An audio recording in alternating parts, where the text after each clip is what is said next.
what the partnership that we have.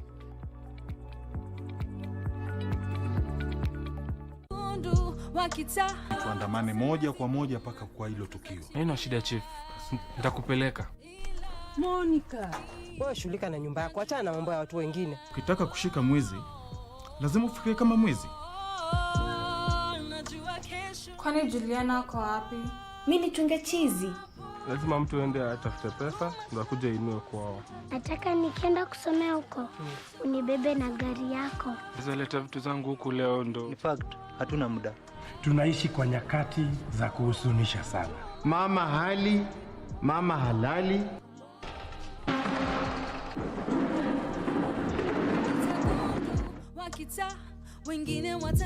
The bottom-up economic transformation agenda is not just a plan on paper. Manifesto tulioandika na tukauzia Wakenya na wakatupigia kura, sio gazeti ya kufunga nyama. It is happening on the ground across Kenya.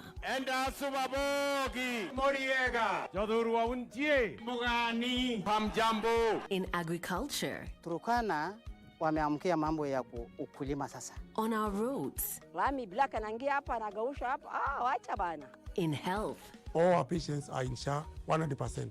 in housing, Kutoa watu kutoka nyumba za mabati kuleta nyumba kama hii ya ghorofa ni kitu ya mzuri sana. in our markets, Umetukumbuka sisi mama mboga.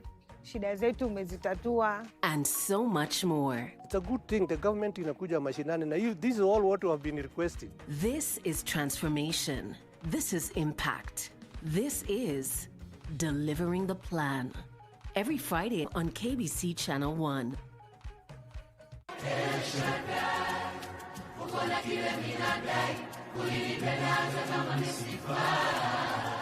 A goal is an objective. It's a clear picture of what you want to do or who you want to become within a given time frame. Like you've said, many of us have got big dreams, but then some of these dreams are not within the scope of what we can achieve. Okay. So after that, is it realistic? But the reality is some of these ambitions never come to realization. And we have heard of many people who had great ideas and concepts and ambitions, but they didn't even actualize them. If you were having this conversation 3 years from today, what has to have happened in your life, both personally and professionally, for you to be happy with your progress?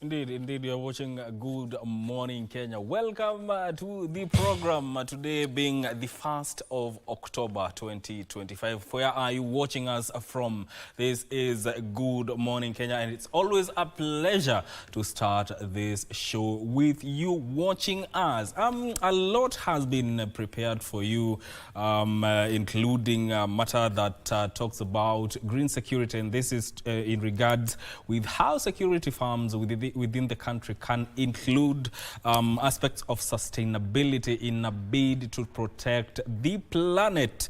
You know, the world is pivoting towards matters to do with climate change. So besides protecting premises, businesses and all, how can private security companies include or incorporate sustainability in their activities? Peter Kinyanjui, he is the ESG lead at SGA Kenya, will be joining me for that conversation. I'm not alone in studio. Vivian, good morning. Good morning, Mike. Good morning, Victor. And a very good morning to each and every one of you who is is tuned in on the show this beautiful first day of October. We are finishing off the year, and I hope that we will finish it strong. Now, on Sunday, that was the 28th rather, of September, we got to celebrate International Day of the Deaf. And today we want to get into that and have a look at that. And we are looking at beyond the silence. We are trying to look at ways in which we can be able to make ear and hearing care a reality to everyone. And I will be joined right here in studio by two ladies, one of them being Aska Josephine, and she is an activist and the founder and director of Fed When, and we'll also be having Sheila Opio. Sheila Opio is a disability rights advocate and also a law student, and they will be here for us to get to talk about ways in which we can make hearing a reality to everyone, including those who do not have the ability to hear. You definitely want to stay tuned for that conversation, as I will be taking that discussion at around 8:40 a.m. and that will also be on our segment at Women, or rather of Women at the Forefront. So I will see you then for that particular conversation. In the meantime, Victor, how are you doing this morning? Doing fantastic. I'm happy it's first day of October. Yes. On this day, we turned a new month. What are you expecting? You are planning to think of the history, today in the history or something, right? Karibu sana to the program. We are so glad that you're here with us. My name is Victor Olo. Karibu sana. Now, when you look at the front page of the local dailies, starting with the Star newspaper, all right. This is basically what we discussed yesterday. Big war rocks Gachagua and Uhuru wings. It was all about competing ambitions to control Mount Kenya and, of course, vendetta at play. That's what I call siblings rivalry in politics. Mike, it's almost the same thing on the front page of the Daily Nation. Yes. What did I say? It's saying Uhuru move jolts Ruto, Gachagua. So it's about, they're saying twice in 8 months, retired President Uhuru Kenyatta has held talks with his successor William Ruto, giving the impression of a ceasefire by the former allies turned foes. Okay. Yes. And Vivian? With the Standard, they have the heading of rabble-rouser SGs. So Kenya's political parties are reeling from a new wave of indiscipline, as Secretary General once trusted and the three wise men on the front page. Yes, that we is have the Hassan three Omar of them. of Omar, UDA. yes, we have Edwin Sifuna of ODM, and we also have Kioni of Jeremiah Kioni of Jubilee. Yeah. So the three secgens are going to go head to head as we head towards election. It's going to be an interesting battle, so to speak. And there is a lady who is listening to us. She's called Regina Atieno. Regina, good morning from the Lakeside Manyara City. has been baptized. Regina, no longer Manyara. no, you are no longer Manyara. Atieno, Anyango, Achien. You team. Regina Akinyi. Studio. Good morning to you guys. And I think now officially I have that new name. Yes. But we'll discuss that once I get. So we're coming to you live from the Ciala Resort in Kisumu County. Now, this is one of the cities that is going to be hosting the Architectural Association of Kenya convention that is themed around various topics, including resilience, sustainability when it comes to the building and construction sector especially. And we're going to have this conversation at a time when we're talking about matters of change, what the scope looks like when it comes to matters of architecture.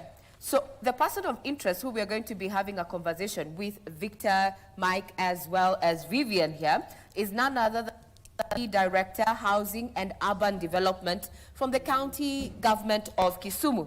The question is actually, Kisumu has finalized its local physical development plan. So from that particular point, what does this mean for the city?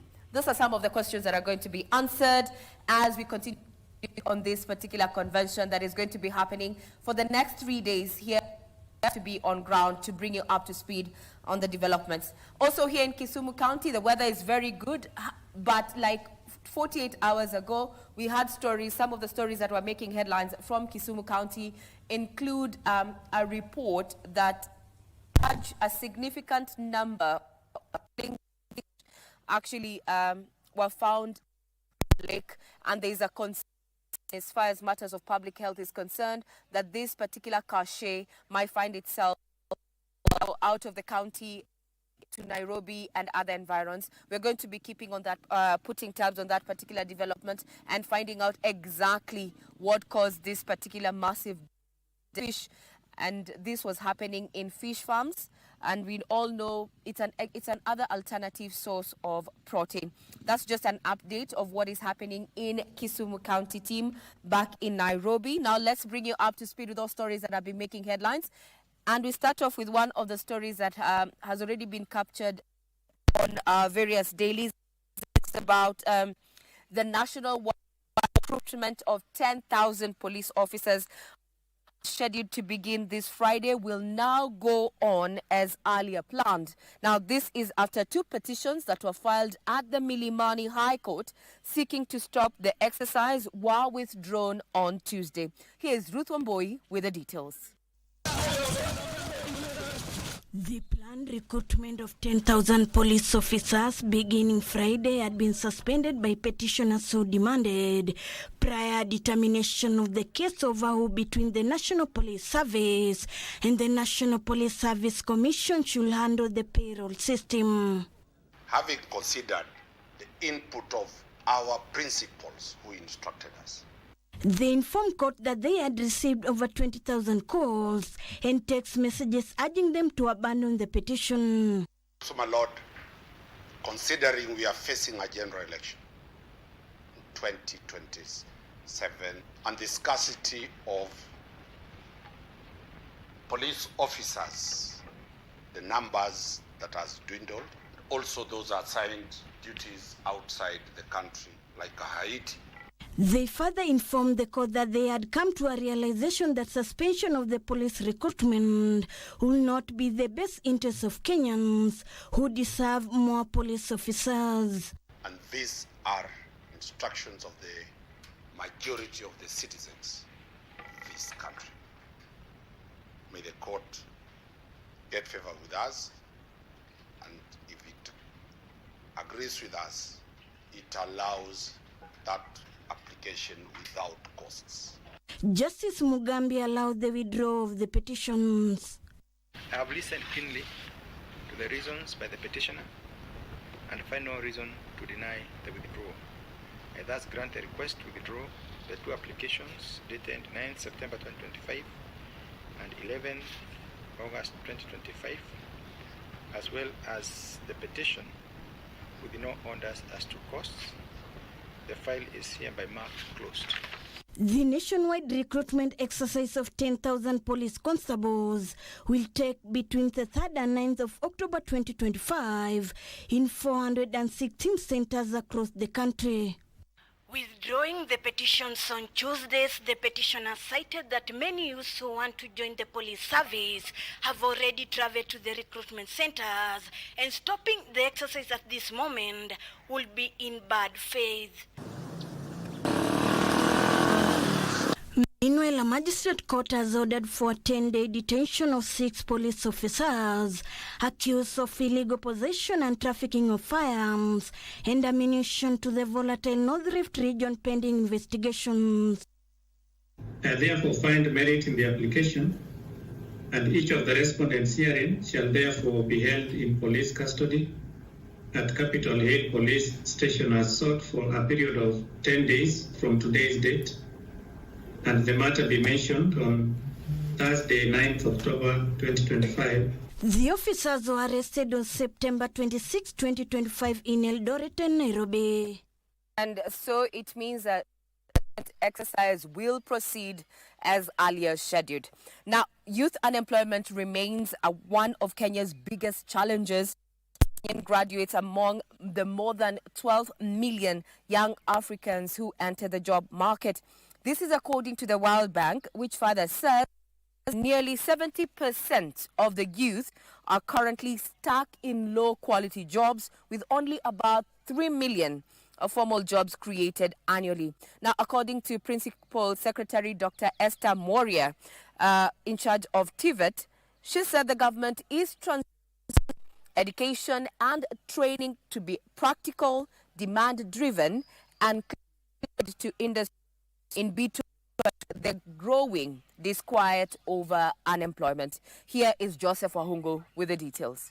Policymakers, educators and industry leaders from across Africa converged in Nairobi on Tuesday during the launch of Africa Skills for Job Policy Academy program. The program, to be funded by World Bank in collaboration with the government, is expected to help in diagnosing the job skills mismatch challenge, which is said to be the main cause of unemployment in the country. Every year, around 15 million young Africans enter the labor force, but only about 3 million formal jobs are created. The gap pushes millions of young Africans into informality or leave them out altogether. Addressing delegates at the meeting, TVET Principal Secretary Dr. Esther Moria called for a shift to demand-driven training model that match skills into market needs. We must train, they have already said that, job-specific skills, demand-driven training, and in my department, we love saying that we must train from industry, with industry, for industry. Tourism Cabinet Secretary Rebecca Miano emphasized government's dual training approach, which includes linking classrooms with industry to provide hands-on experience for graduates. Development of high quality and relevant skills has potential for socio-economic development and poverty alleviation. This is where reforms in skills development should prioritize practical and labor market relevant skills. World Bank Vice President for People Mamta Murthy says the new Africa Skills for Job Policy Academy will help bridge gaps, denying young people job opportunities. We have this paradox that employers in Africa say that they can't find the skills that they need, and young people feel that they can't find the jobs that they want. We have decided to pivot our focus to jobs and skills for jobs, and this convening, this academy, is part of that pivot. Now, away from matters of unemployment and a keen focus on a scourge, and that is unwarranted death, where a 16-year-old girl in Migori County died after seeking unsafe abortion. Odwar's incident highlights a pricing crisis in the country where young girls face life-threatening risks due to limited access to safe reproductive health services. And as Lavender's family is seeking justice and health advocates are calling for immediate action to address the systemic issues that put vulnerable girls in such a perilous situation. In the quiet village of Mariwa, Migori County, a young life was tragically cut short.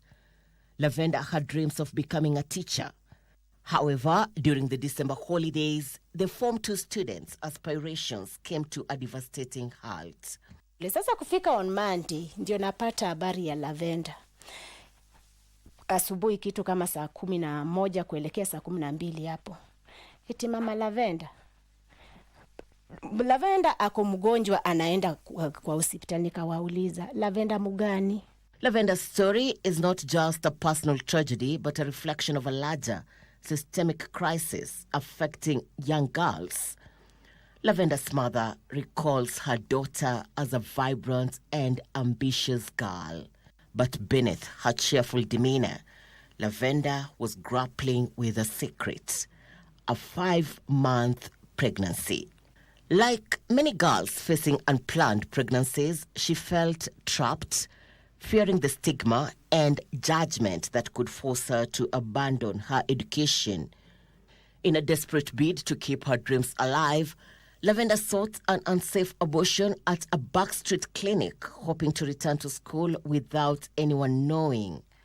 Tragically, the procedure led to excessive bleeding, and the woman who performed it vanished, leaving Lavender in critical condition. By the time a local rider rushed her to the hospital, it was too late. Lavenda's untimely death has become a heartbreaking symbol of the growing crisis in Migori County, where unsafe abortions claim the lives of many young girls and women. Aliwekewa na huyo mama dawa kuwekwa kwa chini. Sasa vile alienda hospitali ilitoka na mtoto, ili ilijulikana ni ya hospitali. Sasa badala ya hiyo akaanza kutapika sasa dawa ya kienyeji. Ndio ilifanya tukasema inakaa huyu mama amempea dawa mara mbili, alipeana ya hospitali akarudi akapeana ya kienyeji. Health advocates highlight the alarming rise in maternal deaths linked to illegal abortions, particularly among teenagers. They warn that without urgent interventions, more girls like Lavenda will continue to suffer in silence. Their stories eventually buried with them. Naweza sema ni kutokana na peer pressure. Wakati Lavenda alipata mimba, wazazi hakuwa naishi na wazazi. Ni yule mtoto mwenye aliishi na nyanya na wazazi wakifanya kazi ya kutafuta nje. So what happened, wakati alipata mimba, marafiki zake kama peer pressure ndio walijua ya kwamba Lavenda ana mimba.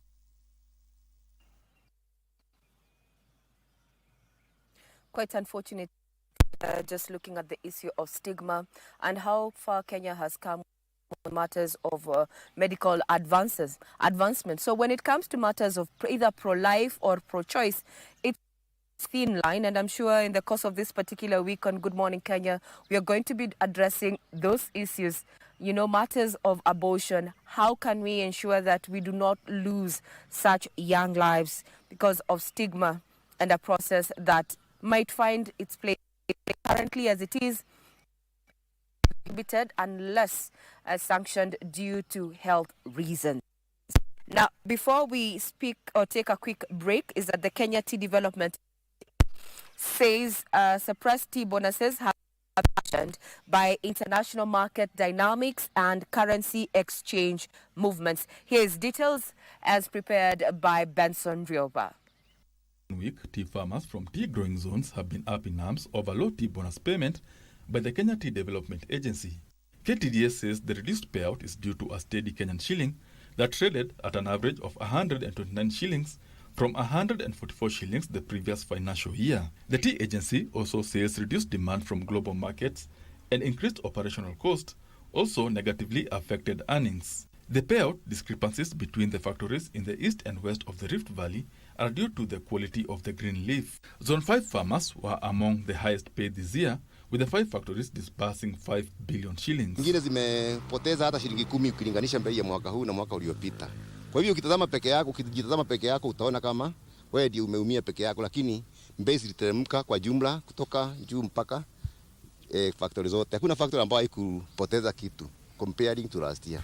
On the other hand, tea union traders in Kisii are calling for the tea agency to review the bonuses upwards after some factories received a low of 14 shillings per kilo. Mama chai wa Kisii County na Nyamira tuongeze kutoka pesa hizi siongezwe.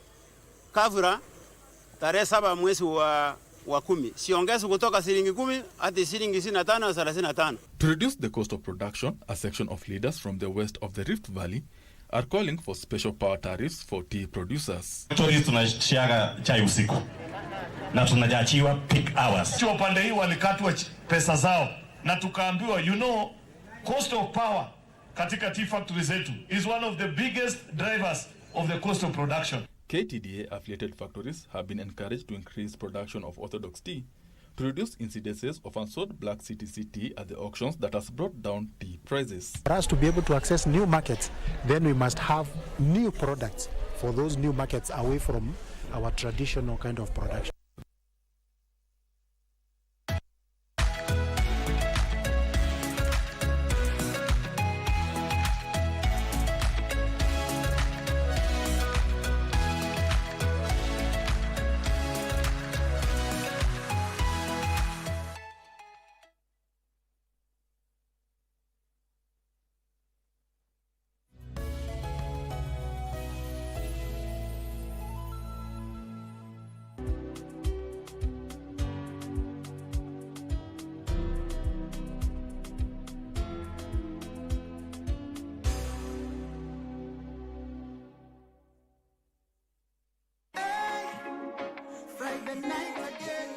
Greetings in the name of the Most High, Jah Rastafari. My good name is Marley Moses, the positive warrior, alongside... Yes, sir, DJ D-Rage, the baddest. Each and every Wednesday from 10 p.m. on KBC Channel 1 TV.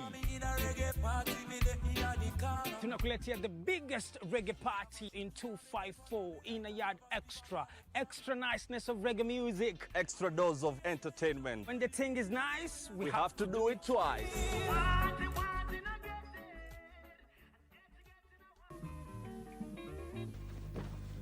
Anafanya nini na viatu juu ya kiti Maarifa? Ni nini na wewe? Mtoto unavyomlea sivyo Maarifa. Kwani unataka nimlee namna gani? Hiyo ni tabia gani? Lea wako wajana mimi, si uko na wako au huko? Tena imekuaje?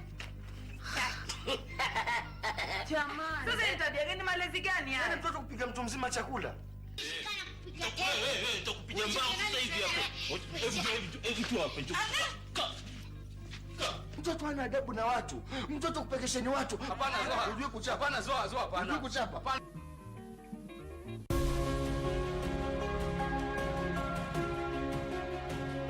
Maneno ya Inua Jamii tuseme ni mwaka moja.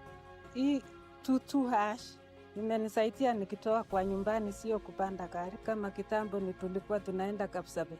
Tutu hash ni mzuri sana kwa sababu wakati ile tulikuwa tukiuliza, lakini wakati hii tunaona tukua simu na tunaenda kuletea yeye. Inua Jamii imenisaidia kusomesha watoto, nikiwa mgonjwa ninajisaidia nayo.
And welcome back to Nairobi. Of course, we apologize for that technical hitch from Kisumu. Of course, Regina was giving us an update, and we'll try as much as possible to get back to Regina and give us more details with regards to what is happening, and of course, the whole conference that is going to be taking 3 days in the lakeside city of Kisumu. But nevertheless, let's give you a quick update on what's on the front page of the local dailies as we wait for Honorable Ayub Savula, who is the Deputy Governor of Kakamega County, is also the Deputy Party Leader of DAPK, to arrive here in studio. But let's get to update you on what's happening on the front page of the local dailies. As I earlier showed you, Big War rocks Gachagua and Uhuru wings. That is DCP and Jubilee. And this has been necessitated by former President Uhuru Kenyatta's re-emergence last week during the SNDC of Jubilee Party. And now it's all about competing ambitions to control Mount Kenya and vendetta at play. The story also continues on the inner pages, but then disease leaves fish farmers with huge losses. A cage filled with dead tilapia. These are fishermen who actually practice fish cage farming, and now because of some diseases, that is what's happening. I'm told that Regina is back. Talk of Kisumu. Can we just go back and listen to what Regina is saying? Ray. Thank you very much. Sorry for that particular sound glitch, but we are up and running. We are currently at the Savula Resort in Kisumu City. City status, yes, and it is visiting the Architectural Association of Kenya. This happens annually, and the conversation this week, or rather this next 3 days, is around shaping the urban future towards sustainable, equitable, resilient, smart cities. The big is indeed within its city status. What does this mean about looking forward in the space? Taking us through this particular conversation, brief on what Kisumu County has stock when it comes to architecture is none other than Steve, Deputy Director, Housing and Urban Development, County Government of Kisumu. Thank you very much for making time and also hosting us here in the city. Yeah, thanks for giving me this opportunity. So what does this mean for Kisumu, being in its city status and hosting this annual? It's one of the now 5 cities within the Republic. It was actually the 3rd city that was actually flagged out in the Constitution after Nairobi and Mombasa. It's a big opportunity. It has got a big potential due to its location where it's sitting within the Lake region, economic block, and even within the Lake Basin region. That in Tanzania, Uganda, and even there's like Rwanda and Burundi. All right. Now, in the country in Kisumu County, we've been having an uproar. The insurgents of unprofessional, not people who are not qualified, in the building construction sector. Now, with this particular association of architects, what does it mean, for the future of this particular sector at a time when you're looking at as well as society? It's true that the registered professionals or people who are regulated in terms of their numbers in vis-a-vis the population is quite low. You can't imagine that we only have less than 1,500 architects in the country to serve almost 50 population, and the number of planners also, and the quantity surveyors and all that. All the build professionals not in good can actually country. And some of them also, once they graduate, they qualify, they will look for outside even the country, even much less. But in our training, we gather of people who are technicians and all that, and you find that these are the large of professionals there in terms of the percentages, and the ability to also contribute to is quite low. So you find that a lot of the professionals who are duly accredited are still stuck in the major urban areas. And major urban areas, I would just love to say that it's Nairobi. No one wants to the counties. Devolution was actually meant to bring even these services and to the. So, architect, you're saying that are domiciled in urban areas. That's leaving, very few professionals to cater to, the devolved units, so to speak. But then you've also raised the issue that we have, we are underserved when it comes to skill set. Is it we do not have the right training institutions, or is it because it is a sector that is not very well known? What is the issue and how are you addressing it? It's not really that we are trained and all that. I think the level of getting someone who at the degree be accredited as architects, as planners, as quantity surveyors, that's what is missing. We still have there, but well below the architects, we have technicians and draftsmen and all that. Those are the largest numbers that we have, and so it's just a matter of how we are going to collaborate and see how this large number that we have of technicians that can be mentored, actually, qualified for the positions, so that they can also help in nation, because they are the biggest number, not only in the first person they'll probably meet when they want to do something that is a built environment. People that are at that level of diploma and training and all that. How about, what does it take for one to be accredited? Because to be the issue, we have the numbers yet, but very few are accredited. Yeah, you have the degree programs either in planning, quantity survey, architecture, and this takes a bit of time. Like architecture, you have to take 6 years to get out, then get apprenticeship for almost 2 years before registered as a professional. So I think it's that tedious process that sometimes maybe the training level at diploma people just fizzle out there without coming back to the certification that's needed in the long term. Now we have this particular annual convention that is happening for the next 4 days here in Kisumu. What would be the take-homes, from the association, and how to address the key issues other than the thematic areas that are going to be discussed during? The theme is something on urban future, not just in Kisumu or major urban areas. And I think it's the time now that we should actually have the discussion how we really can influence or even to the devolved units to help them develop. That the interest or the attraction is not just within our capital, but these opportunities are given out into all professionals within the country. The 47 counties, basically,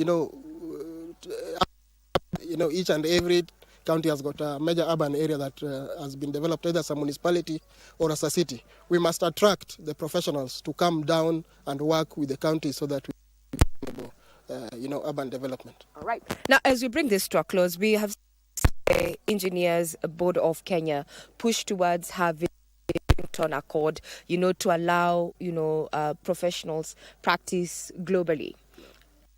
Anything that architects are looking into unemployment among its professionals. I think it's a free world, and employment, I think even for us in our sector, a lot of our people actually have trained and gone to search for opportunities globally, even in Africa or even in the region, leaving us here to help the Kenyan government and Kenyan community to develop. So open, I think I still agree. It also opens professionals anywhere in the globe to also come and development. Mm-hmm. In light of climate change, we have seen in 20 years back, there's a different look altogether. What, in a nutshell, is actually pushing for this? The buildings that were done previously in the past years, I think when you want to compare with what we are doing now, that look more modern and all that, but in terms of their stature, or even in terms of compactness and sustainability, we find that the constructions that were done even during have stood the test of time. Mm-hmm. And we at this point have issues with modern buildings coming down and all that. So I think it all goes back to professionalism and just trying to do whenever we are given the opportunities as professionals. All right. Very well said. We have been speaking to none other than architect Steve Gome, who is in charge of urban development here in Kisumu County. Kisumu, the Architecture Association of Kenya annual convention. Among the areas is just look at what does the future hold when it comes to matters of future. At a time we're looking at resilience as climate change, and also with a keen focus on addressing professionalism in this niche sector. We'll be keeping tabs the next 3 or 4 days, so to speak, and we'll be bringing you updates in regard to what is the way forward from architects here in Kisumu. If you like Kisumu City.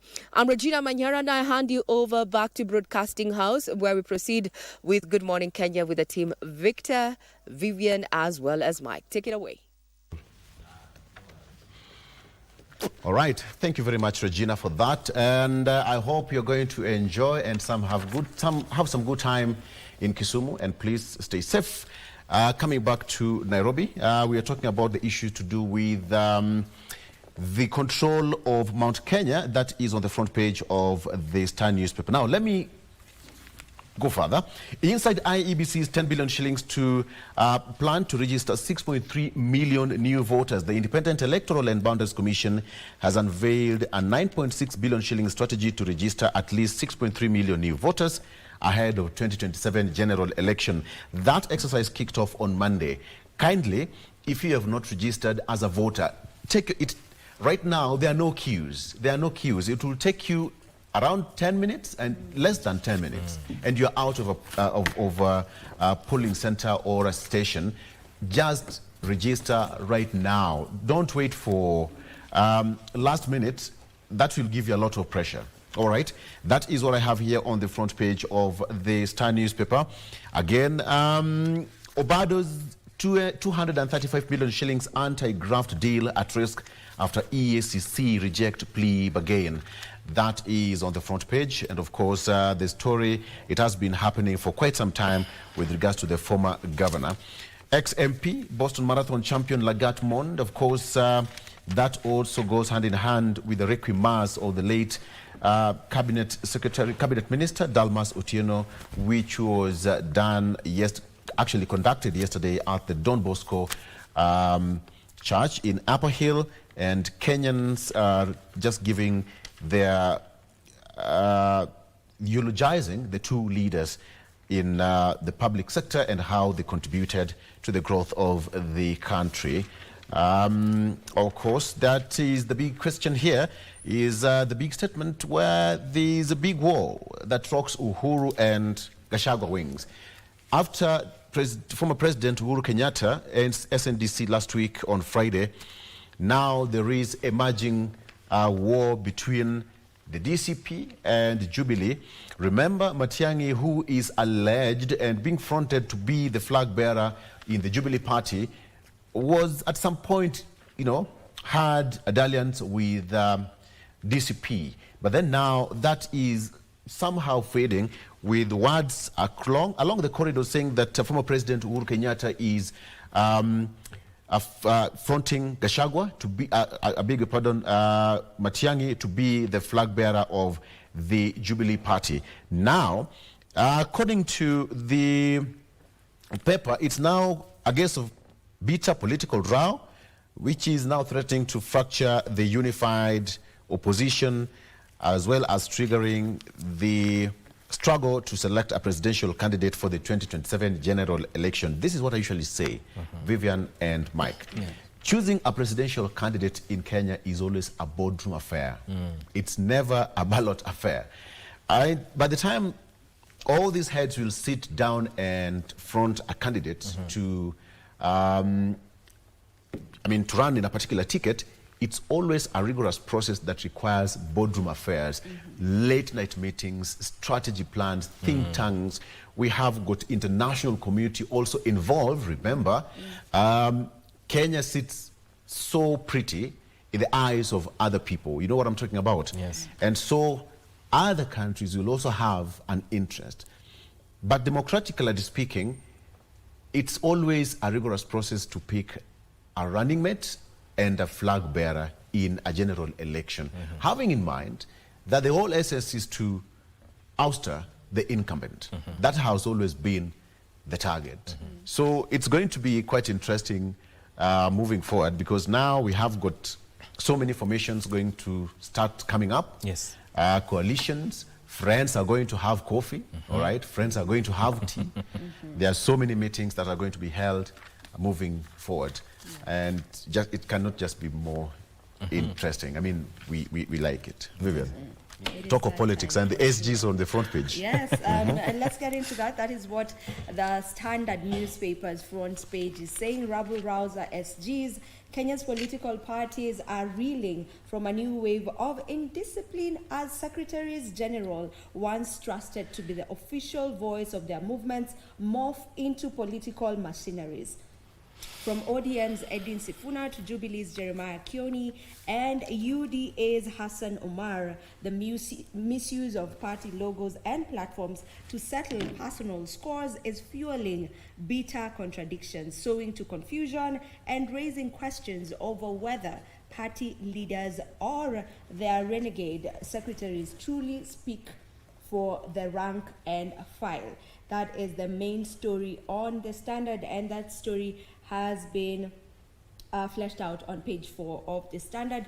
Another story highlighted on the front page, we have medics to down tools, healthcare in turmoil, with doctors, clinical officers and laboratory staff threatening to rally behind their striking Kiambu colleagues who have been on strike for the last 4 months. The country is staring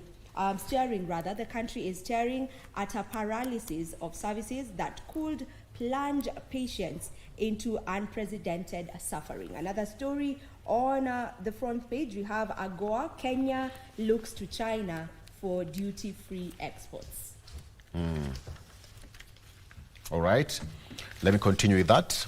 Thank you. That's a very smooth transition. Still on that, Vivian, you talked about Sifuna, you talked about Jeremiah Kioni, as well as Hassan Omar. Now, when it comes to political parties, do you know the people who have a lot of power? A lot of power when it comes to political decision making, they are the ASGs. Yes. So that's why they have got a lot of work to do. All right, yeah. Mike? And there's a lot of, it's a lot of, to manage the party, because in most cases, they have to liaise with the party leader and even agree on the way forward when it regards matters to do with the political party. Let's look at what is being reported on the front page of the Daily Nation. Uhuru move jolts Ruto Gachagua. Twice in 8 months, retired President Uhuru Kenyatta has held talks with his successor William Ruto, giving the impression of a ceasefire by the former allies turned foes. But the return of Mr. Kenyatta to the political arena with bare knuckles attack on the government has collapsed the short-lived truce and also upset opposition leaders who are not spared his stinging criticism. What is he up to? Read that story in detail on page 4 of the Daily Nation. Another story that is making headlines here is ex-KNH boss, 229 million cash assets frozen in draft drawer. The High Court has frozen money in bank accounts, bonds, properties worth 229 million belonging to suspended Kenyatta National Hospital Chief Executive Officer Dr. Ivanson Kamuri on suspicion the wealth was acquired corruptly. Justice Lucy Njuguna ordered the preservation pending the filing of a petition by the Anti-Graft Commission. That story is told on page 5 of the Daily Nation. Team to probe school sex pests.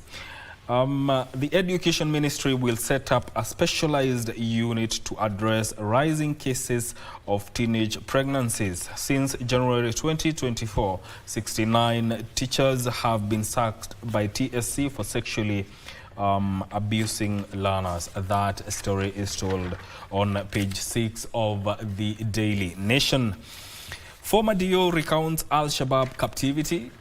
In January 2012, Edward Yese, then a district officer in Wajir County, was kidnapped by Al-Shabaab terrorists. He speaks out on his harrowing ordeal during his 19-month captivity in Somalia.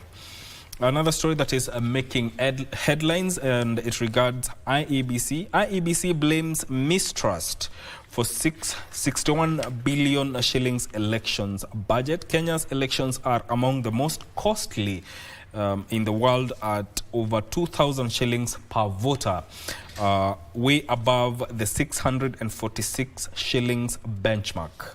The poll agency says suspicions on vote rigging force expensive actions like printing ballot papers abroad. That story is told in detail on page 10 of the Daily Nation. Let's look at sports on the back page of the Daily Nation. Kenyan coach Ali has big plans for Mogadishu club. Abubakar looks to defend Somali Premier League title and return to CAF contest stronger. How mission to shed off weight-shaped Lagat into celebrated marathoner.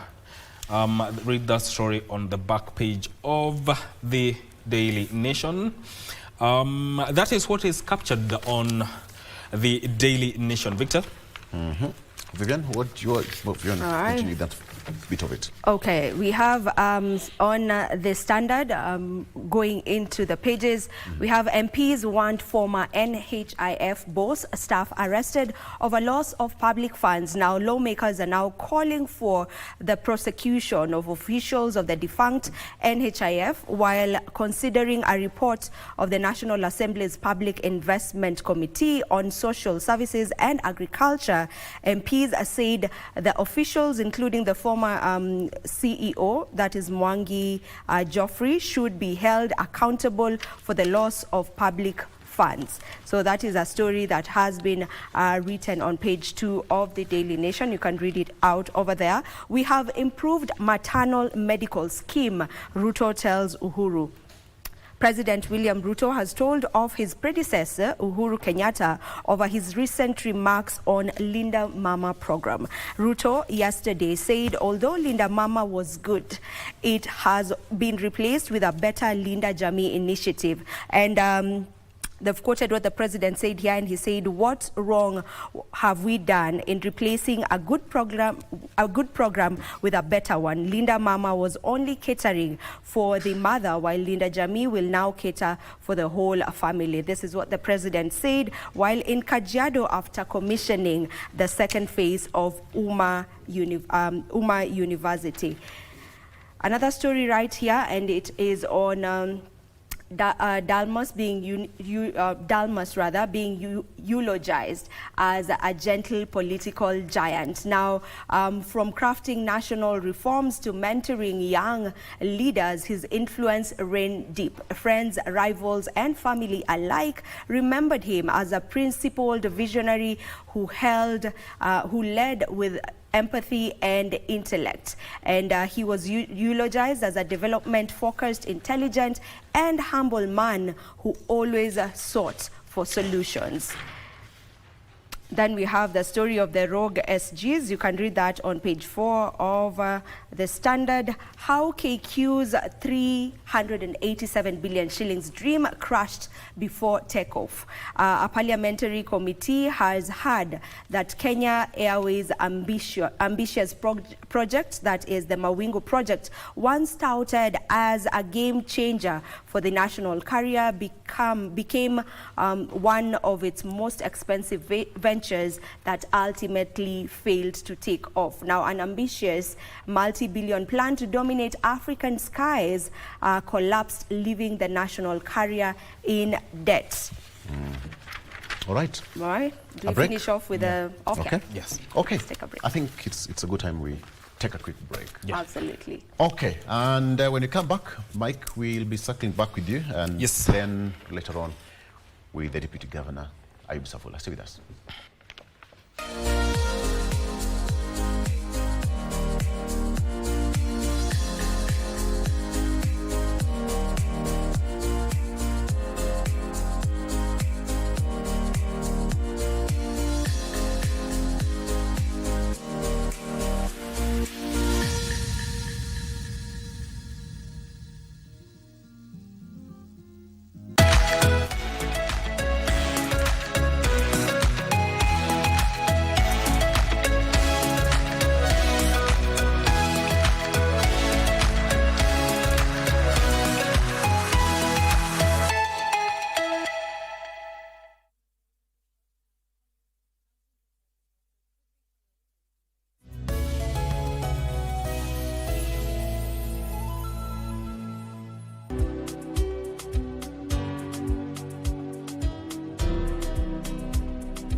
we commemorate the International Day for Older Persons, witness a partnership that's transforming lives across Kenya. The State Department for Social Protection and Senior Citizens Affairs in the Ministry of Labor and Social Protection brings you the story of Inua Jamii. Through innovation and compassion, millions of elderly Kenyans and persons living with disabilities now access their Inua Jamii funds in real time, right from their mobile phones.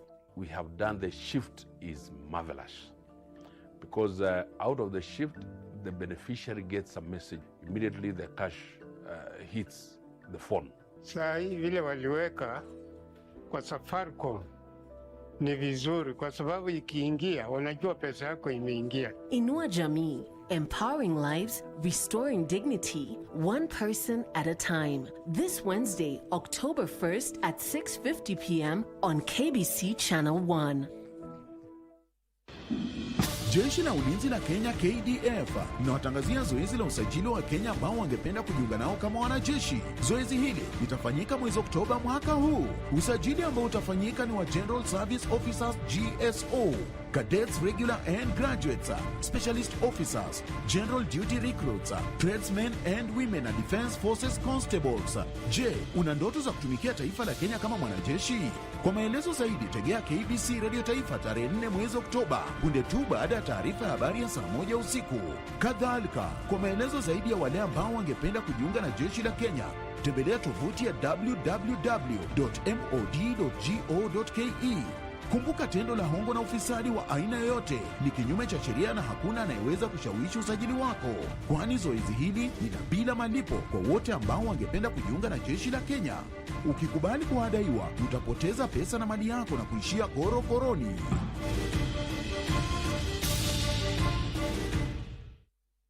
Are you a talented artist, or are you passionate about a topic you want to discuss?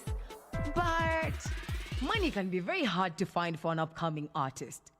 Don't worry, Studio Mashinani has got your back. Sign up on ajira.co.ke to book a session with your music and video producers across the country. Work on your music, jingles, spoken words, and even podcasts to realize your dream, all for free. Studio Mashinani, Radani Talent. Ya Allah, Ahmadul Mukhtar wa sahibuhu. Katika Uislamu, ndoa si tu uhusiano wa kimwili bali ni daraja la baraka, rehema na utulivu wa nafsi. Tunaangazia baraka za ndoa kwa mujibu wa Qur'an, hadith na maisha halisi ya Uislamu. Ndugu zangu watazamaji, katika malezi ya watoto natakana umfundishe Qur'anul Karim yule mtoto wako. Na wewe ni mchungu, utaulizwa na Allah yaumul qiyama. Uliwalea watoto katika malezi gani? Uliwalea na simu, uliwalea maziwa lala, ama ulimlea kumjua Mungu na Mtume Muhammad sallallahu alayhi wasallam? Malezi haya ya mtoto mazuri yanaanza pale unapochagua mke au mume wa kukuoa. Hakikisha ya kwamba yule anayekuja kukuoa ama yule unayemuoa amevipitisha vile vigezo ambavyo Mtume Muhammad sallallahu alayhi wasallam amevisisitiza. Allah yahtawi ya Allah.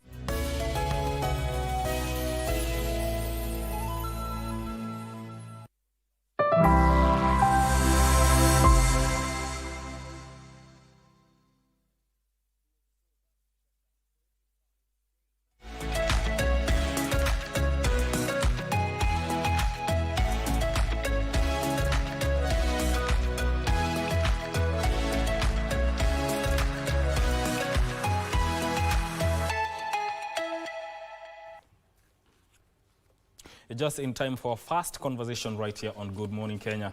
We are talking about green security and how security companies in Kenya can incorporate sustainability into their core operations and contributing to the protection of the planet. Peter Kinyanjui is the ESG lead at SGA Kenya and joins me here to talk about this matter. Welcome to Good Morning Kenya. Thank you, Mike. How are you doing this morning? I'm doing good. Yes. Yeah, happy to be here. Karibu sana. Now, going green and incorporating sustainability and security, those two are not really mentioned in the same line, but first things first, what does it mean for private security companies to go green? Interesting question, Mike. So private security is an industry that is widely consumed by nearly all industries. Because if you think security, you think immediately the security guard at the door. Yeah. And therefore, it's a conversation that's about being involved in security, delivering security services, with a certain commitment towards the impact to the environment, to the society. And so the nexus between security and private security is that we are talking about providing security in a manner that achieves sustainability for the future. It's no longer a trendy conversation. It's something that when we look at the magnitude, we start to think and believe that it is now more urgent than ever because of the sheer magnitude of the numbers of private security officers. For example, just to throw in some context, maybe 2 years ago, the former private security PSRA CEO estimated the numbers of private security officers to be anything between 1 million and 1.3 million. And so that, Mike, you can be able to see why it's an urgent conversation. Yes, 1.3 million within Kenya? Yeah, just within Kenya. Within Kenya, if you think about it, when you go home, there's a guard at your house. When you come to these premises, there are 2, 3, 4 guards. When you go to hotels, when you go to churches, when you go to shopping malls, and cumulatively, because all these guys are registered, that's the number. Yeah. How can now these private security firms and even businesses adopt what is called sustainable practices with regard to the whole aspect of climate change and preserving the planet? I think there are perhaps two ways, but one major way is adopting some certain governance structures that become the backbone about your on the formula and the approach that you take towards meeting your sustainability objectives. For example, we have some standards set out by ICOCA. ICOCA is a body that concerns themselves with international standards on the code of conduct of private security organizations with respect to their impact to the society, with respect to their, their relationship towards the prevention of human rights abuse. And it's a big topic there. So a governance structure entrenched in an organization creates the sense of accountability in an organization that, number one, we are aware where we are with respect to our environmental impact. And so it begins from measurements. Are we measuring our environmental impact? For instance, you will have any organizational formation, that's police, private security, doesn't matter. They have a fleet of motor vehicles. This fleet are emitting fluorocarbons. They are emitting dangerous gases into the atmosphere. So to what extent are you working towards ensuring that all this impact has been managed? So the governance structure shows you the how. Then the second thing is the willingness. The problem, Mike, is sometimes some organization in Sabit, neither here nor there, just don't seem to appreciate their role and responsibility towards the organization. When we talk about, for example, the organization that I work in, SGA, we have adopted ICOCA principles within our governance structure. We are also ISO 18788. And so the willingness of companies to just, say, let's stop playing around. Let's prioritize our environment for future generations isn't there. Yeah. What about the aspect of financing? Because we talked about governance. What about the aspect of financing? Because these are efforts that would also require a good injection of some funds into it. Yes, so there are two things, Mike. If you want to buy a car, first of all, you start by deciding that you want to buy a car. Yes. You could have money, but unless you take the decision. So organizations, number one, need to take the decision. And the second thing is, think about different financing models. And I think this is where banks would need to collaborate and form a product that, may I say, entices organizations towards investing in sustainability. Because it is true, I will not sit here and pretend that it is not cost intensive. Yes. A good example is what we call solar energy. To convert from the regular grid to solar is quite a substantial capital investment, and many boards may not have that budget on hand. So I think organizations can seek reinvestment, from the boards.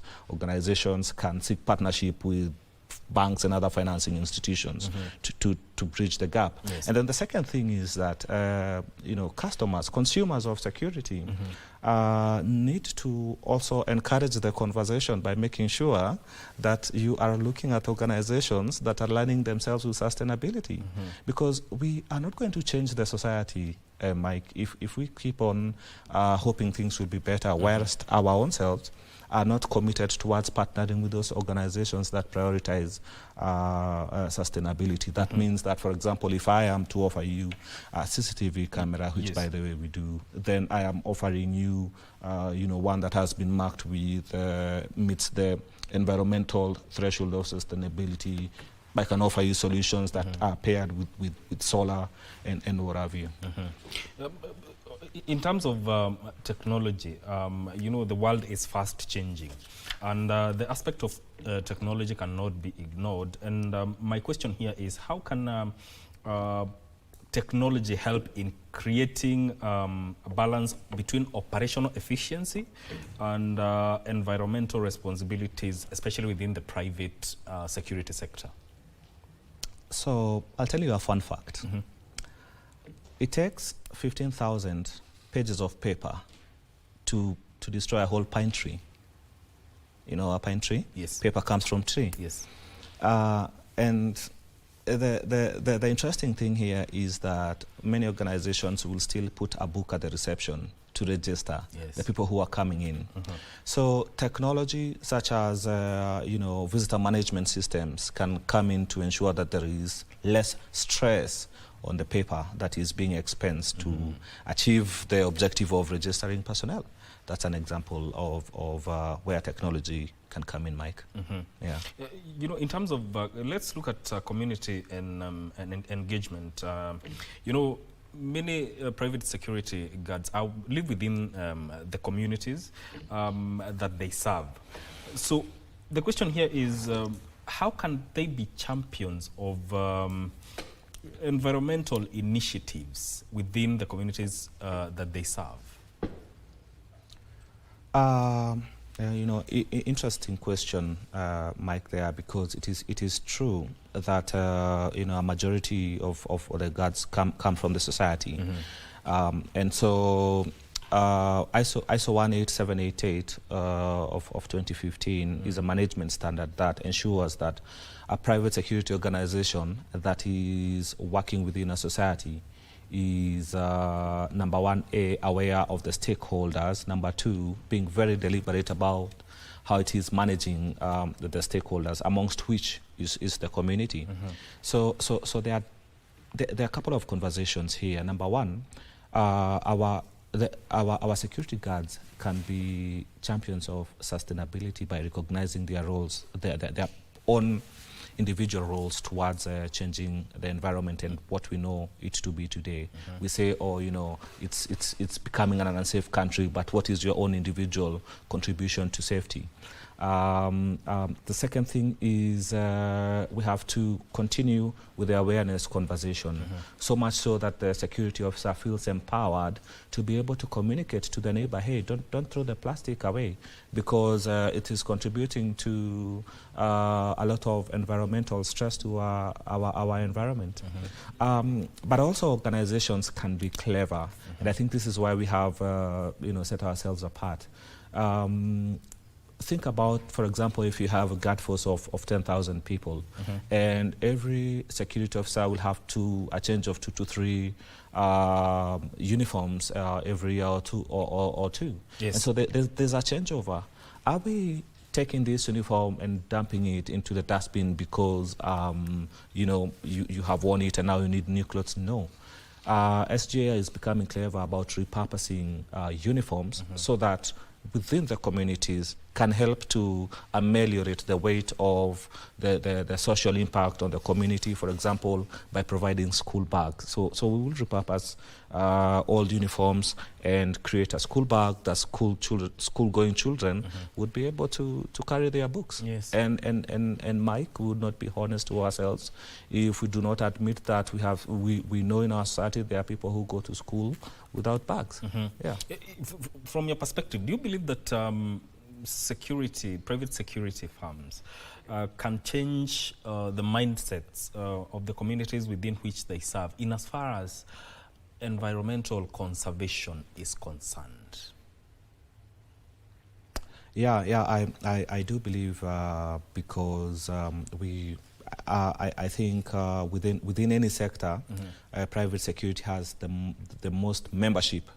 And so when you have the most membership and you are deliberate about trickling down the knowledge to these guys, you stand a chance towards changing the trajectory on sustainability. But there's also the issue of governance I'd like to mention about. And this is the manner in which private security coexist within the society in which they exist in. So to what extent does private security organizations or any security outfit like the National Police respect human rights? What are the measures in place that have been put to make sure that there is controlled use of force? And this is a private security conversation, because we'll go to a place, we'll find a guy who's not acting right, we have to arrest them. There is the continuum of the use of force, the doctrine of the escalation. And so I think we can change this by all trying to do a professional job and investing in our people, because at the end of the day, it doesn't matter how many systems we put in place, how many good paragraphs and pages we create, but until the knowledge is with the last man, we are not going to have a difference in our society. Indeed. Yeah. The aspect of technology cannot be ignored, especially even when it comes to private security firms. So how do you think digital patrols and smart surveillance enhance the aspect of making security greener? I think if you didn't have cameras, then it means you'd have more people. I think if you'd had more people and you need to recall what has happened, then you'd have more logs. And let us also remember that the world, because of artificial intelligence, because of the progresses that have been made through just even the cost of producing even something like a drone. So as an interesting fact, Mike, we have cameras that can identify you by face.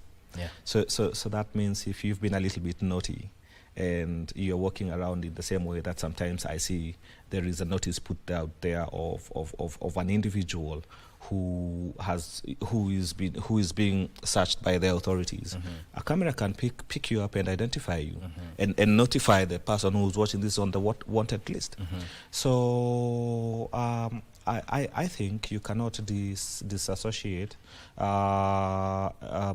sustainability conversations without looking at technology, because then you'd have more people, then you'd have more uniforms, then you'd have more cars, then they'd have more environmental impact because you need to do supervision. So I think it is about reducing the weight on the impact of the society. So digital patrols, yes, it's just to put it simply, you could have an area of 100 square meter. You could have 3 guys walking around, but you could also have cameras that have been put that are intelligent enough to know that, hey, that's a boundary, and if someone crosses that boundary, then I should alert or alarm someone. And so you take away the expense that you would have, expense in the individual. But with regards to sustainability, I'd say this. A company that will not operate in a manner that is cost conscious and thinking about just how we can solve today's problems at a sustainable cost will soon find itself at a crossroads because of the continuous rising cost of service provision. It takes a lot sometimes to just have the guard at the door. But the challenge that we have is that, we don't have an appreciation of just how much the cost it takes, because and it's a culture issue, it's just an askari in the door. Yeah, this aspect of technology, there's also the advent of electric cars. Do you see security companies fully adopting to this aspect of electric cars in a bid to reduce the carbon emission aspect? Oh, that's an interesting question. So I know for a fact, as you know, as everyone knows, most of the security companies that is into the business of responding to the alarm in your house have a vehicle. We do know that the National Police Service has a vehicle in every police station. And the impact of 1 liter of diesel is, I think, if I'm not wrong, is 1.3 kilograms of carbon dioxide into the atmosphere. So we have been an organization which I have to say wears the pride of being the first one in Kenya to implement an electric fleet within our establishment. Let me tell you how it happened. So we started our first year of sustainability reporting. It ended this year. And when we look at our carbon footprint, we are like, oh my God, we need to do something about it. Because as you know, you have seen an SJ car passing, with money, and the orange column.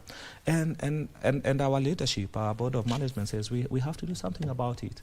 And so we have incorporated, and we're in the journey of adding more, but we have a fleet of electric vehicles, something that has never been thought about before. But it's a tiny drop in the ocean, but that's how it starts.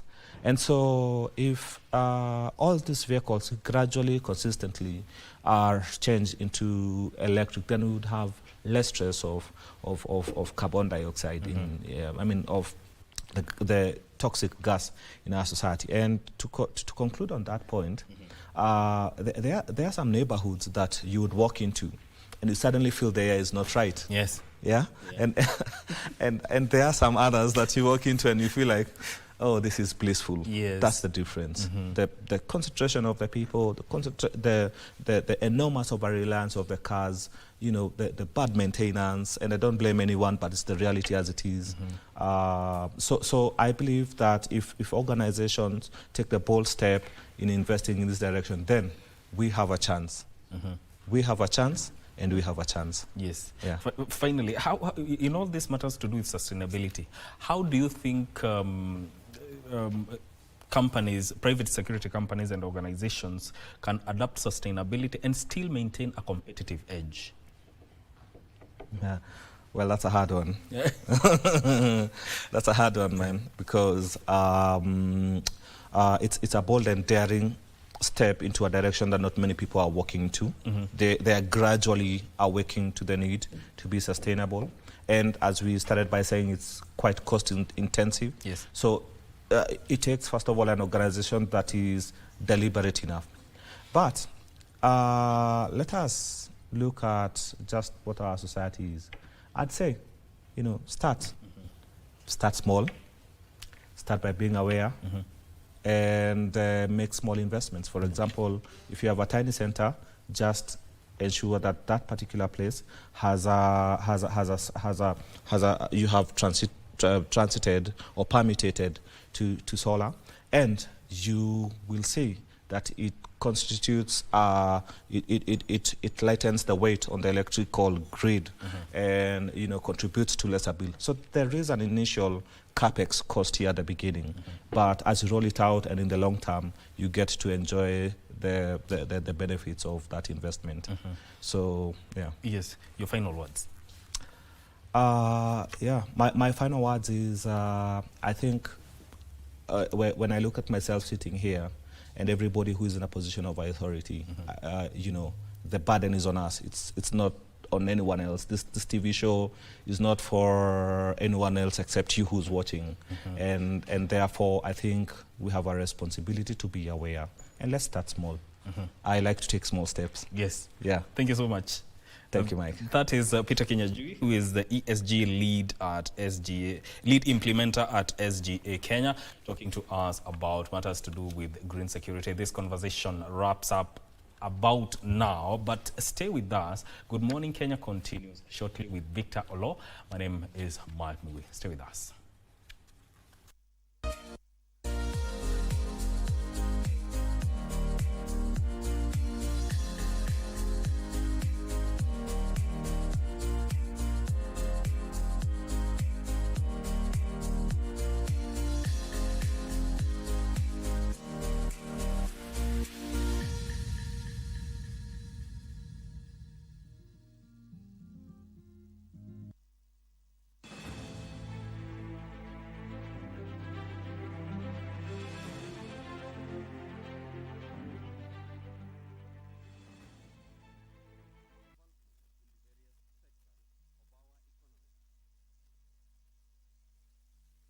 President Moi, being the country's farmer number one, is a patron of the Agricultural Society of Kenya, the body that is entrusted with the running of all the shows in the country. An exception to this are Harambee shows, which are organized at district level. Here, the president is seen inspecting some of the stands just before officially opening the Nairobi International Show.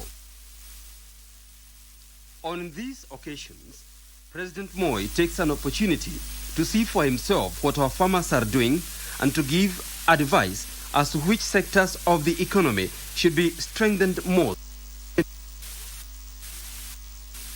A welcome inclusion at Jamhuri Park, where the Nairobi International Show is held, is a section where member countries of the Preferential Trade Area, PTA, display their commodities. Following of the Preferential Trade Area, there has been a flow of trade between Kenya and member countries, who include Ethiopia, Lesotho, Malawi, Mauritius, Rwanda, Somalia, Tanzania, and Zimbabwe.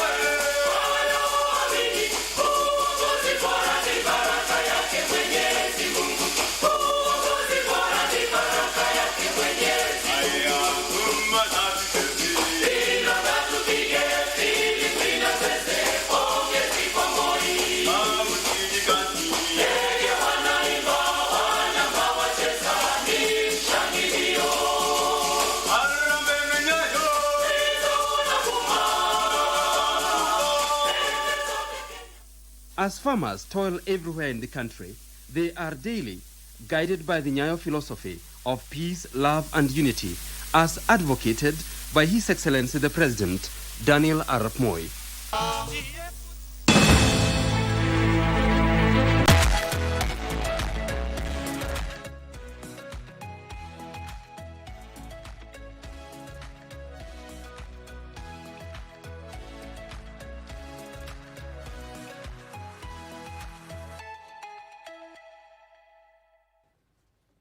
All right, welcome back. It's now 8 on the dot, and now let's fire it up a bit. Are you ready for this? Let's go. In studio, I have got His Excellency Ayub Savula, who is a Deputy Governor of Kakamega County, as well as the Deputy Party Leader of DAPK. Mheshimiwa, good morning and welcome to our studios. Good morning, viewers. Karibu sana. Now, let's start where we should. How is Kakamega? First of all, how is Kakamega doing? Kakamega, we're okay. We're fine. We're just doing devolution work. Yeah. Yeah. Shida nini huko Nairobi? We have a lot of rain, better than Nairobi. Kakamega is agriculture-based county. So your planting season, harvesting season, we have rain throughout the year. We are good to go. Yeah, good to go. Okay. There's a disclaimer here that it is the hardest thing to do to interview a fellow journalist. I'll try. I will try. He is a professional journalist, by the way, if you didn't know. All right? It's the hardest thing, but I will try. Okay, so let's start where we should. Did you, when you look at the front page of that newspaper? Nation Today. Nation Today, what does it say? It talks about Uhuru moves, jostles Ruto, Gachagua. Very good. It's also on the front page of the Star. Big war rocks Gachagua and Uhuru wings. How would you combine these two headlines in one? It's about the political fight for Mount Kenya. Yes. Yes. How is it going to pan out? The first loser in Mount Kenya is H.E. William Ruto because of the impeachment of Gachagua. The second loser will be Gachagua because of the radical politics, but the winner will be Uhuru Kenyatta because of his past influence on politics of Central. Yeah, and what he told the people prior to the last election, and actually it has happened. So he'll be telling people, you didn't listen to me, now listen to me. So the winner will be Uhuru, not be Gachagua. And he'll eat into the numbers of Gachagua. And once he eats into the numbers of Gachagua, he's giving advantage for Ruto to come in back as a president. Because once you divide Mount Kenya, you leave Ruto to pick the other side of the country, then he becomes a president also. He'll come back as a president. So the same script played in 1992 when Moi was running for his final term. We had Mwai Kibaki and we had Kenneth Matiba. They split the Mount Kenya vote, and Moi won the election and he became back as president. So the two will split the Mount Kenya vote, the Uhuru camp and the Gachagua camp, and they will all be losers. The winner will be Ruto in the next general election. Is it another current? Is it a political undercurrent that is going to play out? That is what is going to play out. Gachagua will be in the ballot, Uhuru candidate will be in the ballot. The Uhuru candidate, of course, is Matiang'i. He'll be in the ballot. Part of the Kikuyus will vote for Matiang'i, part of the Kikuyus will vote for Gachagua. And we have another factor there, the Mathakarua factor. So Central, there will be confusion in Central Province, and Ruto will still emerge as a president. Because what if a running mate is picked from the mountain? It will not make any impact, because they will focus on the presidential candidates. Now Mount Kenya will not play a second fiddle. Even if you put there a running mate from Mount Kenya, you're just wasting time, because they will vote between the Uhuru candidate and the Gachagua candidate. Yes. Okay. Let's come back to your county. There is a by-election coming up this month, later this month, and is raising a lot of heat when it comes to the political landscape in Mulembe Nation, so to speak. We have got different political parties. Primaries were conducted, and DAPK has a candidate? The DAPK has the strongest candidate. At now is rating at 37% from weekly opinion polls, followed at 22% by the Kenya Kwanza candidate.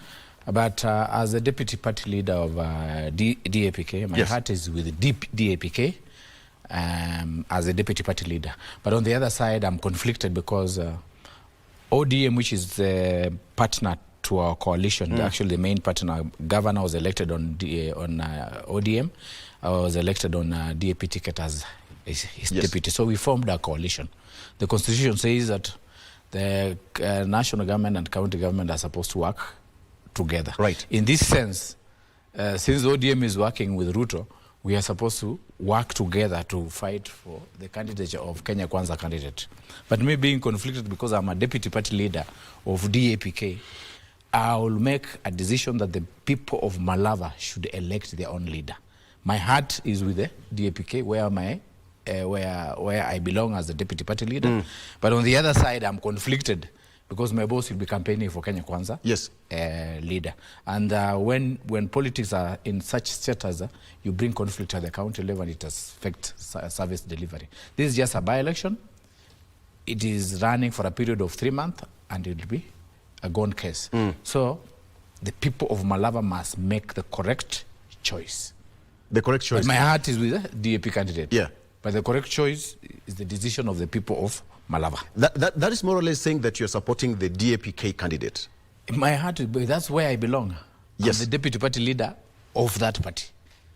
But So- physically appearing in the campaigns, I'll do minimal activities completely to avoid those conflicts. Yeah. Okay. And so how is it going to run? Because your county boss, who is Governor Fernandez, is supporting the candidate sponsored by the government, the Kenya Kwanza government. Sponsored by the government. Yes. And you see, constitutionally, the county government and national government are supposed to work together. Yes. Ruto will be campaigning for the Kenya Kwanza candidate. How will I be seen in the field campaigning for DAP or Kenya Kwanza candidate when I'm a deputy party leader this side and the other side I'm the deputy governor? So I'm totally conflicted. And I'll play the neutral role to advise the people of Malava make the correct choice. That is more of a campaign. My heart is with that's more or less a campaign, DG. Yeah, but appearing physically on the ground will bring tension. So there are other party members who will be coming to campaign for the DAP candidate? We will have our party leader, Eugene Omalo, on the ground. We'll have the third deputy party leader, Natembe, who will be on the ground. We'll have the second deputy party leader, Wamunyinyi, who will be on the ground, plus the entire fraternity of DAP, and the support from other opposition leaders who are working together with DAP. On the other hand, Kenya Kwanza will come with a brigade led by the president, the Prime Cabinet Secretary Musalia Mudavadi, Ford Kenya leader Moses Masiko Wetangula, who has been on the ground. Even last weekend he was on the ground campaigning for Kenya Kwanza candidate. But me, I'll play minimum politics or appearance on the ground because of the conflicts. Let me ask you, why is Malava constituency so on a national radar? Why is it so important? It's on a national radar because a win in Malava for Kenya Kwanza, it will give a momentum for Kenya Kwanza to gain ahead of the 2027 election.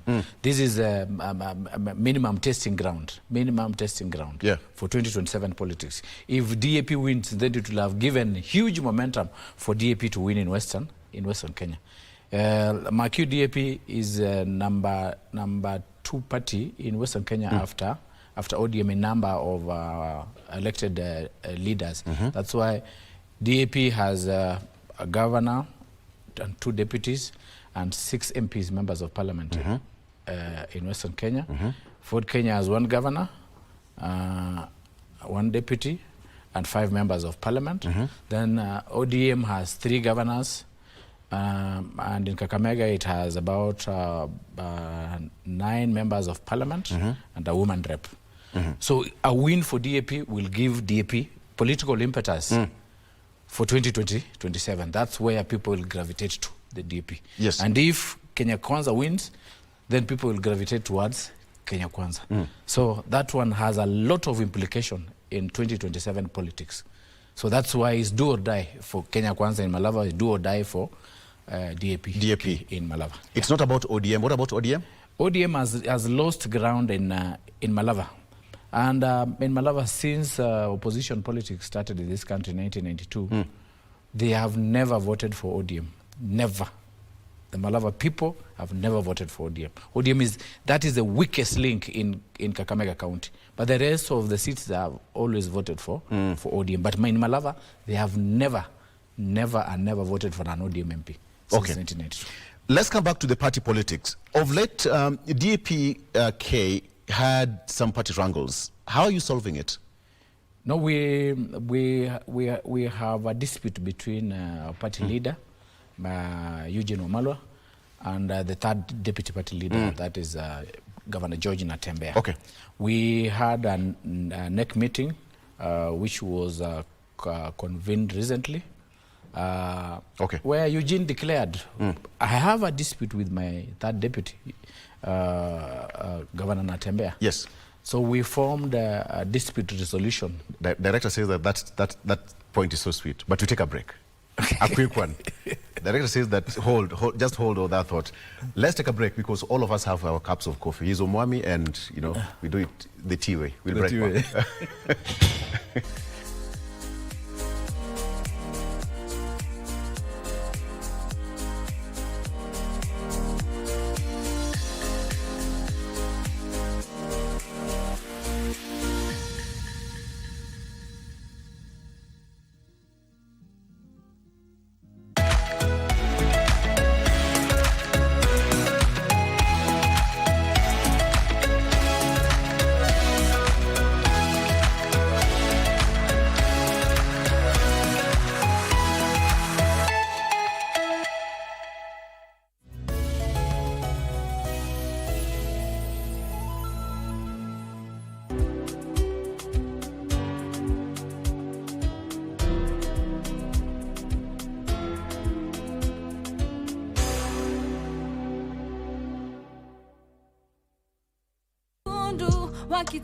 Tuandamane moja kwa moja paka kwa hilo tukio. Haina shida chief. Nitakupeleka. Monica, wewe shughulika na nyumba yako, acha na mambo ya watu wengine. Ukitaka kushika mwezi, lazima ufikiri kama mwezi. Kwani Juliana ako wapi? Mimi nichunge chizi. Lazima mtu aende atafute pesa ndio akuje Inua kwao. Nataka nikienda kusomea huko, unibebe na gari yako. Nizaleta vitu zangu huku leo ndo. In fact, hatuna muda. Tunaishi kwa nyakati za kuhuzunisha sana. Mama hali, mama halali.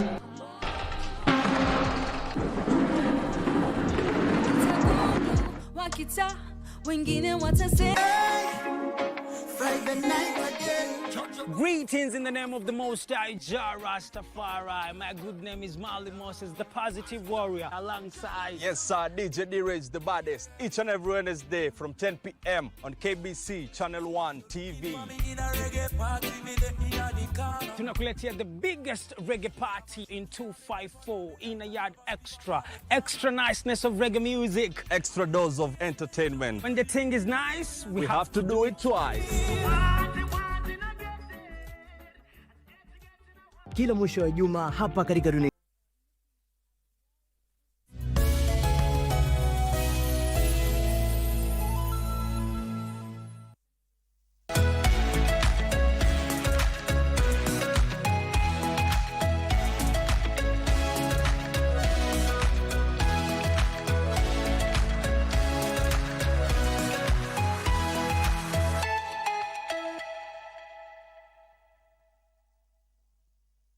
All right, welcome back.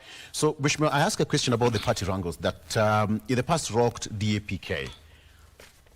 Continue. Yeah, I was explaining that we had a NEC meeting which was convened by the National Management Committee. And the National Management Committee, it is chaired by the party chairman. Then members of National Management Committee are party leader. First deputy, second deputy party leader, national treasurer, national youth leader. And then we have secretary general, then organizing secretary, then 3 other members. We are actually 12, the National Management Committee. So we convened a NEC meeting. Yeah. In the NEC meeting, actually, it was very tense, where Wamalwa and Natembea clashed in the meeting. Now, Wamalwa declared, as a party leader, I have a dispute with my third deputy party leader, Natembea. We asked him, what is the dispute? Natembea wants my position as a party leader. So we asked, where did this all originate? They had a meeting in Webuye, where Natembea alleges he agreed with Eugene Wamalwa that Eugene Wamalwa becomes the patron of the party. Then Natembea takes over as a party leader.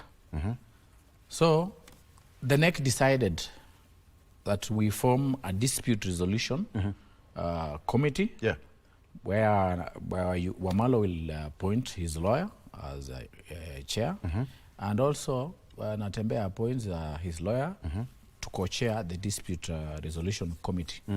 So up to now, only one side has brought his team, The Wamalwa team has brought a full-fledged team plus the chairman. We are waiting for Natembea team to appoint his chair so that the dispute resolution committee can sit and iron out the problems. But in the meantime, we are focused on rebranding the party from the grassroots level. We do grassroots elections up to the national level. And we told them, we'll give you opportunity if you want to fight for the party leadership.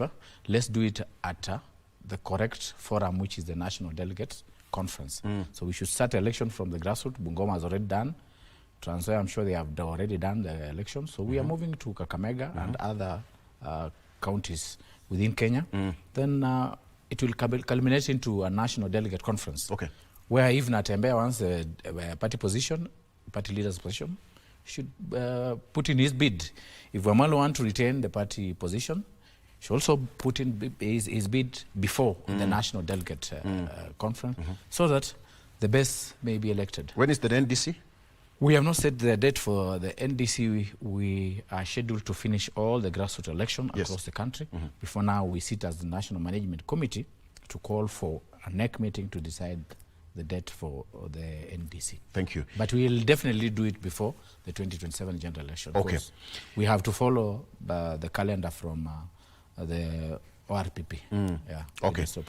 Let's come back to the issue of Mumias Sugar. When the president took over office, he visited Kakamega numerous times, and his main agenda was to revive all the sugar factories in Mumias County and the larger Western Kenya. Where are we up to this point? The status of the sugar industry in Western Kenya, we are not doing very well. As we speak now, all the sugar factories in Western Kenya are closed because we have a serious shortage of cane. And we don't know how long, because the Kenya Sugar Board estimates that in 3 months' time, we'll have enough cane to allow the sugar factories now to begin operations. But the way I visited the field last week, I don't see the 3 months' timelines working. I went to West Kenya Sugar Company factory. I looked at the agricultural data for the field.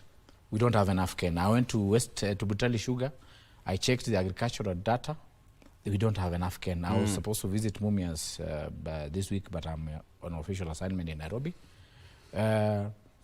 If these factories won't get enough cane to meet their crushing capacity, they won't reopen very soon. That impacts on the operation of the company and how they will meet their costs in terms of even paying the employees. Butali Sugar, the management was telling me they will pay half salary to the 600 employees this month.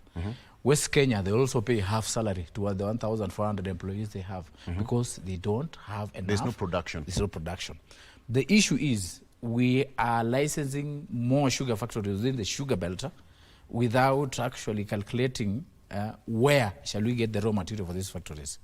Raila has also pushed, Raila and the governor of Siaya have also pushed for licensing of another sugar factory in Siaya, which has already been licensed. And Siaya is part of the Western Grower Zone sugar belt for Mumias Sugar. So the new factory will eat into Mumias Sugar Factory. So the chances of Mumias even surviving in future are very slim. When we open more factories around Mumias Sugar. We have Lupito, which is being run by West Kenya, just in Busia there, within Mumias Sugar Belt. So virtually what we are doing, when we open up new satellite factories around Mumias Sugar Company, we are killing Mumias Sugar Company. We are not resolving the problem of Mumias Sugar Company. I'm not opposed to the people of Siaya having a factory, but the thing is they should zone. Where shall we get the raw material? The few farmers in Nyanza and Western, we have almost 10 factories fighting for their cane, and it's not enough for the crushing capacity of these factories. Mumias has the biggest machine, that is the diffuser, for crushing of cane. They cannot utilize that machine they are using now, the mill, because they don't have enough cane to crush. Let me ask you, when it comes to the issue of the Level 6 hospital, it has taken years. Please just update us on the progress of this Level 6 hospital, because most of the patients come from the other side of Nyanza, Kisii, Migori, and they just pass through right outside that gate to MTRH. Actually, I want first of all to congratulate His Excellency President William Ruto, then our Cabinet Secretary for Health, Duale, and our Governor, Fernandez Baraza.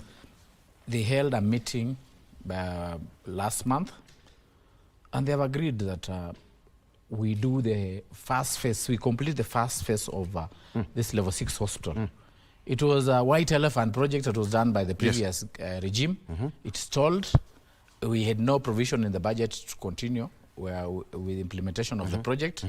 Actually, if you look on the Hansard of Kakamega County Assembly, actually the previous regime had transferred the entire project to the national government. So when you took over office, me and Mheshimiwa Fernandez Baraza, we changed. We said, no, we have to complete this project because we have utilized county money to invest in this project. Initially? Initially. We cannot just transfer this project to the national government. So we ignored the resolution that was made by the previous county assembly that the project should be transferred to Nairobi. We said we have to implement the project ourselves. So Governor Fernandez Baraza engaged the president and the Minister for Health and the Cabinet Secretary for Defense. And they have agreed on a structural program on how to complete the first phase and to ensure that it's operational within the next eight months. The national government is pumping in 500 million in the first phase for completion. Then we have put some 300 million for equipping of the first phase in our budget. So once the national government completes the first phase, we equip it, and we have a memorandum of understanding on how the county government of Kakamega and the national government are going to. So within 8 months, if I get it right, within 8 months, the first phase will be over, and you'll be equipping it. It will be running, up and running. We have agreed with the KDF on the first phase on how they are going to carry out. We are waiting for handing over because already the project had a contractor on the site. So we have agreed with the contractor. He should descope his work and give the main work to the KDF team that is coming in. So if he descopes his work, then the bigger chunk of the work that is supposed to be done by KDF. But we have agreed internally that we retain him on some projects so that we don't have a dispute that leads us to having court cases. Very quickly, Mheshimiwa, in under 1 minute, I know you can do this. What is your revenue collection target? Our annually? Revenue, we have a potential to collect a revenue of 5 billion, but now we are doing between 1 billion to 1.2 to 1.7 billion, but we have a potential to collect 5 billion. So we are doing more RRIs, rapid response initiatives, to boost our revenue. Because this time round, this year, last financial year, we collected 64% of our potential revenue collection. But we are optimistic that next financial year we'll be able to beat even Kisi, which was the highest. Kisi raised 174% in revenue increase. So the future looks good. So the future looks good. We have all the structures. We are making our Kakamega Revenue Authority independent so that it can run on its own.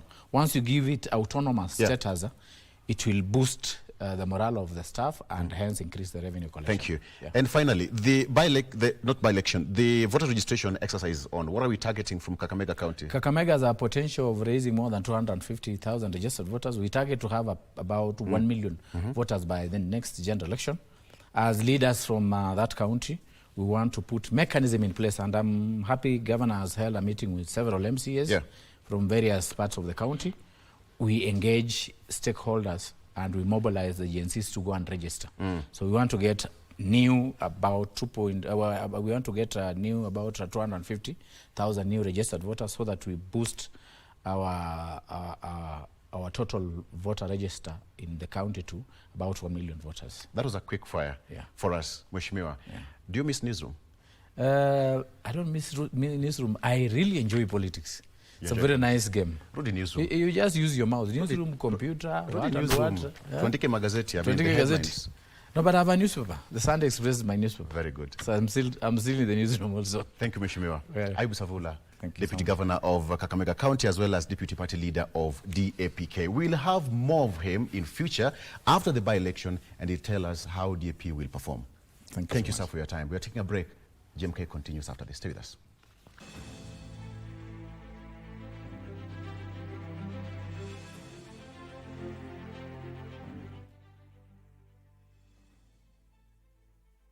Future generations will be proud of. As I said, today is the President's Day, and it's now my pleasure and honor to call upon the President of the Republic of Kenya to officially open this conference. Mr. President.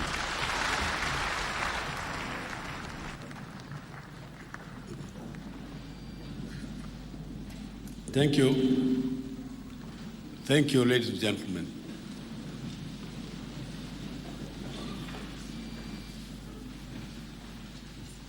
Ladies and gentlemen, it is a great joy to be here and to be with you and to be with every other Kenyan who is interested in this new constitution.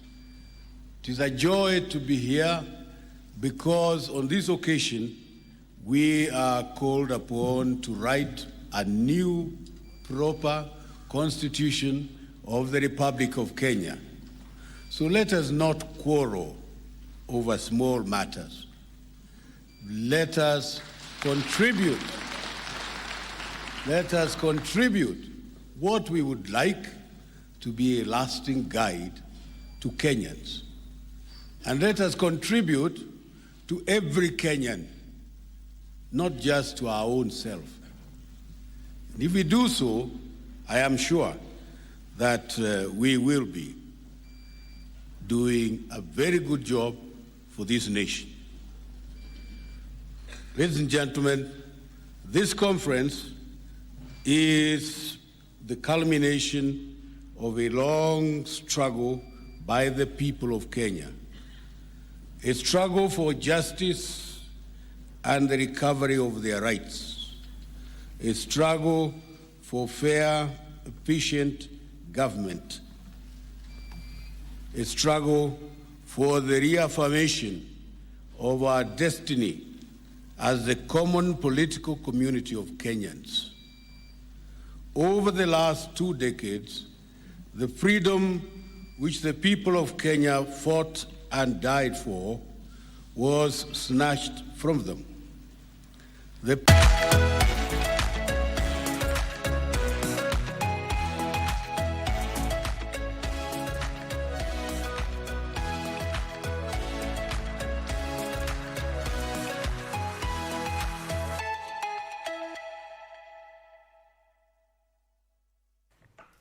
All right, and Good Morning Kenya gets to continue this beautiful morning, Wednesday morning, the 1st of October. And right now, we are going to be looking beyond the silence. That is what we are talking about today. And we are working on making ear and hearing care a reality to all. And in studio with me, I have 2 ladies who are joining me, who are going to be helping me when I speak about this conversation, mainly on hearing impairment. And I will begin with my very far right, and we have Aska Josephine, and Josephine is an activist, and she's also the founder and director of FedWed. Welcome to the show.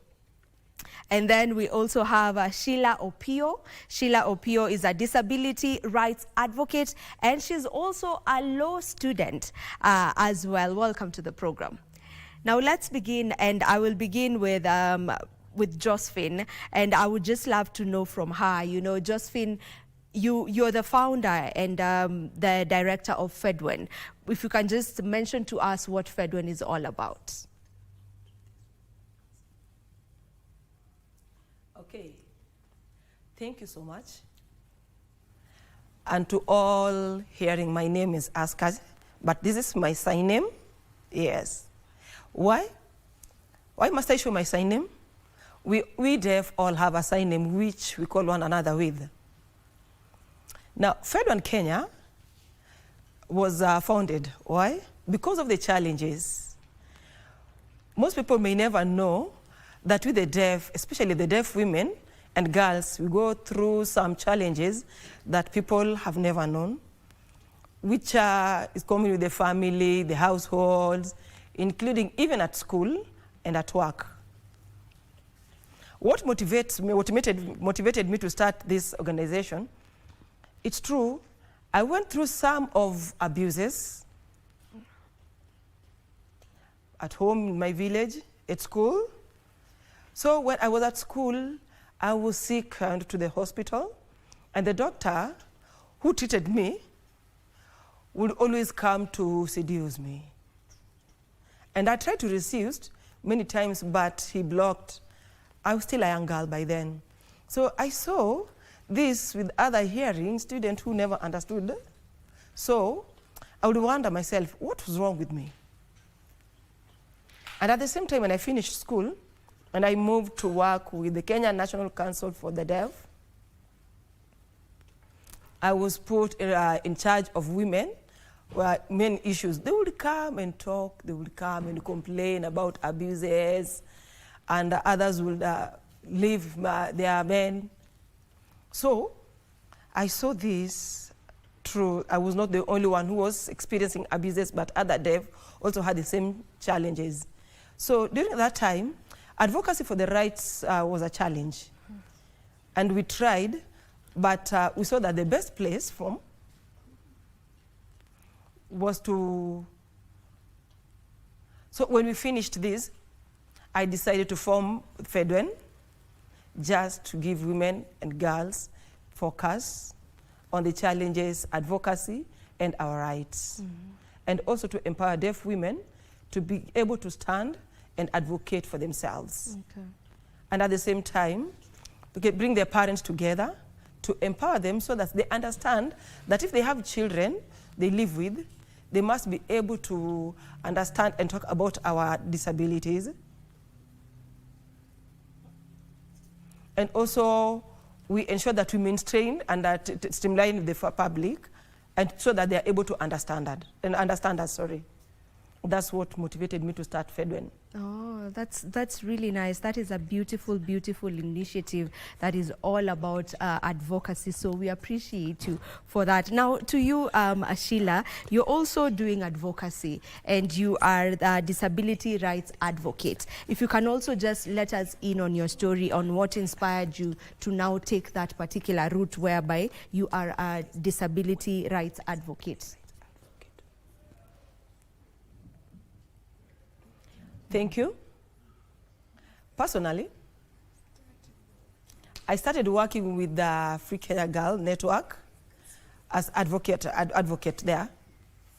And where did I focus on? In advocacy, and passionate about disability, justice, mental health, and also we include education. Yeah, so for the years that I worked in the field, different counties and different areas in this country, I've seen there's a lot of challenges and gaps where people with disability face, because most of us feel oppressed. People assume that we are nothing. We have been left behind for a very long time. So when you stand for this passion and advocacy, we have developed and helped mainstream the society, and we work together. And that's my experience as a deaf person. I've felt pain because moving forward, and when I look myself at a young person moving forward, and when you stay at the same place for so long in Kenya, when we have a history of working advocacy for the rights and inclusion in the country, we have experiencing the challenges that we have when we finished working, and we compare before and now, the activities in advocacy for these people, especially the youth, they find that they have the same experiencing, though some have changed because the world is also changing. I'm passionate about human rights for persons with disability because of the various barriers that we are facing. But there's a lot of stigma in the society where people believe that persons with disability are not equal. They never know that whatever they can do, the same other people also can do without disability. So I feel I wanted to be recognized and to be at the same level as my person. My person comes first, not my disability. Why? I know I have a disability, but I have ability greater than my disability. So when you look at me, and you look at me as for my disability, when we mainstream together with the society, they are able to see us and recognize us without the disability. And I stand for that as my right. Why? This has led me to join education and study law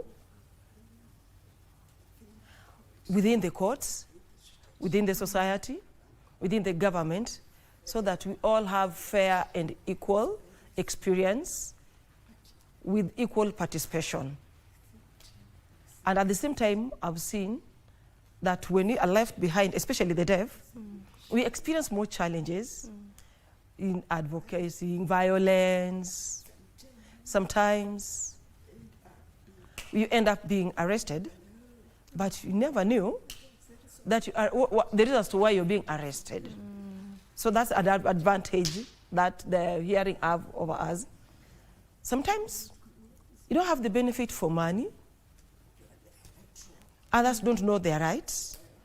So when you study law, you are able to stand for this and be able to show others. And sometimes it has led me forward to empower the deaf community on their rights and stand and advocate for themselves. Amazing, amazing. And you know, there's something that Sheila has mentioned, and I would love Josephine to also get into it. She talked about stigma and the stigma around people who have hearing impairment. Maybe Josephine, what are some assumptions you would say? Okay, I'm being told to take a break, so let's take a break and then we'll come back to continue with the conversation. Don't go too far.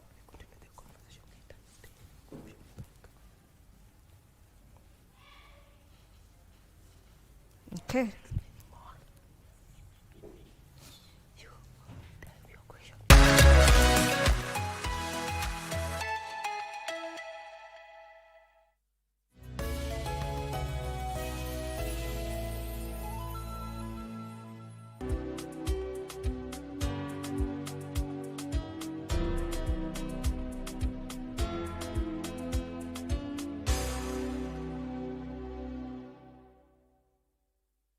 As we commemorate the International Day for Older Persons, witness a partnership that's transforming lives across Kenya. The State Department for Social Protection and Senior Citizens Affairs in the Ministry of Labor and Social Protection brings you the story of Inua Jamii. Through innovation and compassion, millions of elderly Kenyans and persons living with disabilities now access their Inua Jamii funds in real time, right from their mobile phones. We have done the shift is marvelous because out of the shift, the beneficiary gets a message. Immediately the cash hits the phone. Saa hii vile waliweka kwa Safaricom ni vizuri kwa sababu ikiingia wanajua pesa yako imeingia. Inua Jamii, empowering lives, restoring dignity, one person at a time. This Wednesday, October 1st at 6:50 p.m. on KBC Channel 1. The world of governance is vast and can be alien to the ordinary man on the street. Critical issues are going to be discussed. From white papers to policy positions, it is easier to get lost in the labyrinth of words.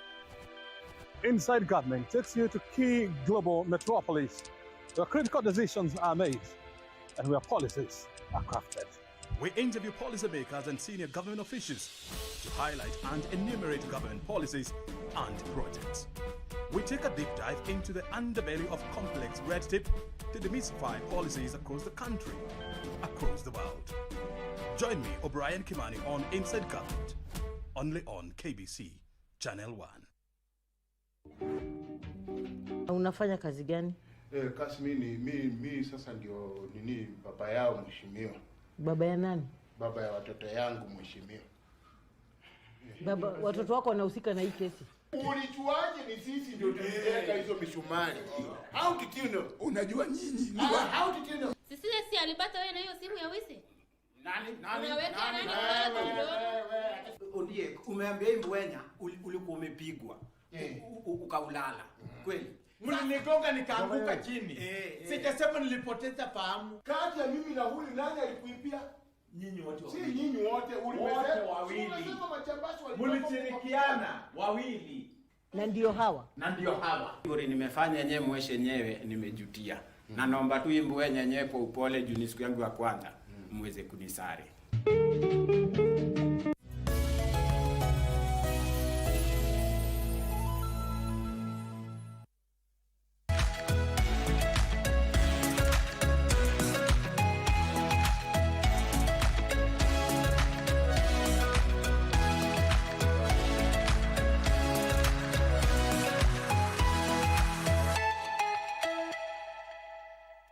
Thank you for staying with us. Our conversation is beyond the silence, and we are just trying to look at ways into making hearing care a reality to everyone. Now, before we took that break, we were talking about the stigma that people with hearing impairment get to undergo, and I was posing a question to Josephine, and I was asking you, Josephine, when it comes to the stigma around people with hearing ability, maybe are you facing challenges when it comes to the job opportunities available for people with hearing impairment? And for those who are already in the workspace, what are some assumptions that people have when working with people with hearing impairment?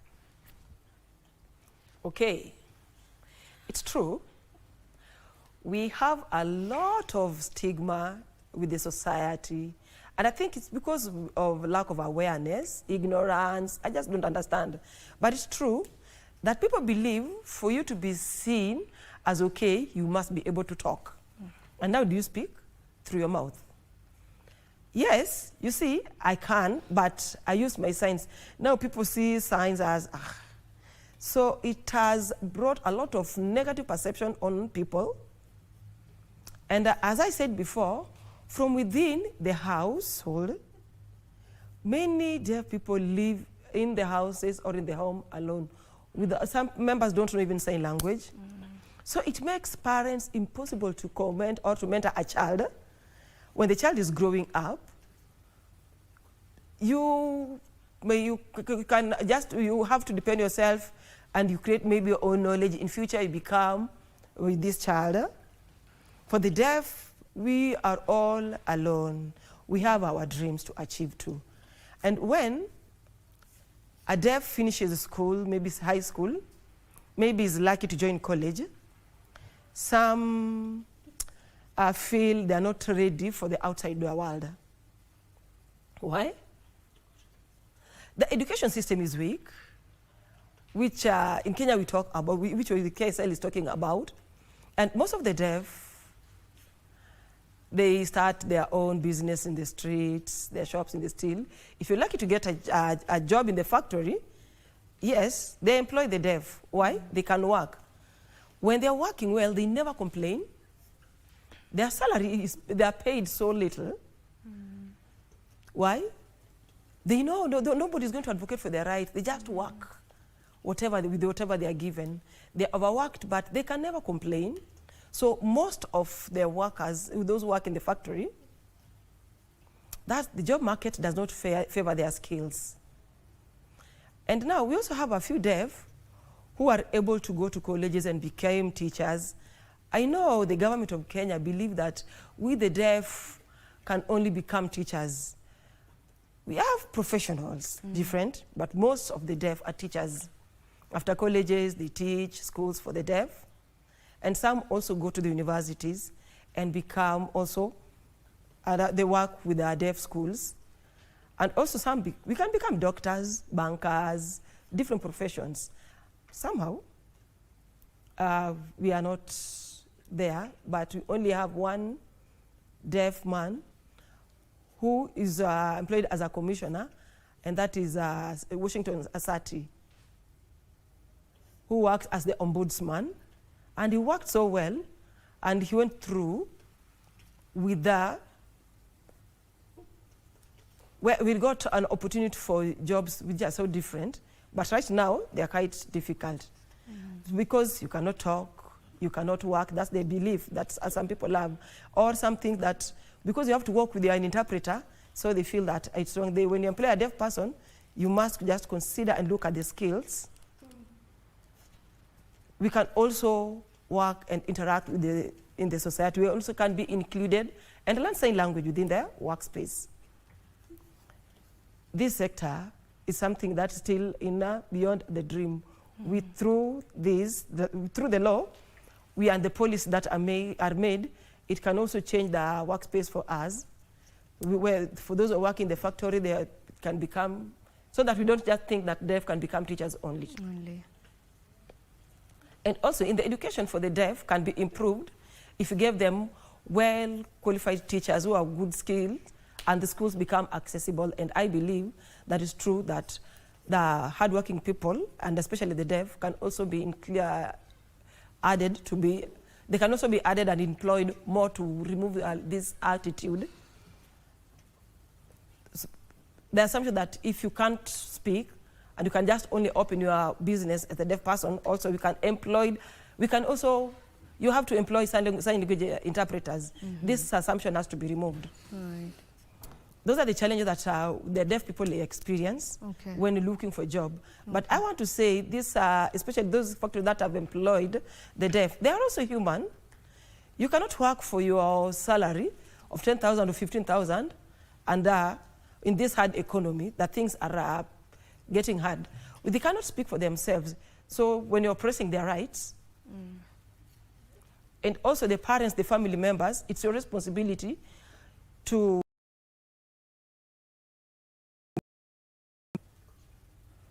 I became this because of my father. Yes, he died, but I'll always be forever grateful for my father. He mentored me, he pushed me, he encouraged me, and I finished school. I got a job. I have everything else. The economy calls us to be empowered. We need financial strength. When you have a voice, you have a say. But now, because most of the deaf don't have work, it's very difficult for them to stand for themselves, become weak for them. So we need to change this policy, and we need to be given jobs, not assumption because we cannot speak. All right, that is very well noted. And I want to also still pick from there to you, Sheila, as a law student. You're a law student, and there's something that she's mentioned. She's talked about, for most deaf people, they are restricted when it comes to work. People just assume you can only be an interpreter, you can only be, a teacher, and that's it. Other professions seem to not have a space as long as you are a deaf person. So for you as a law student, how would you say that, being in the education system in Kenya, as someone who cannot hear, how has that been like for you? And even as you look at the job market for yourself, what are you looking at?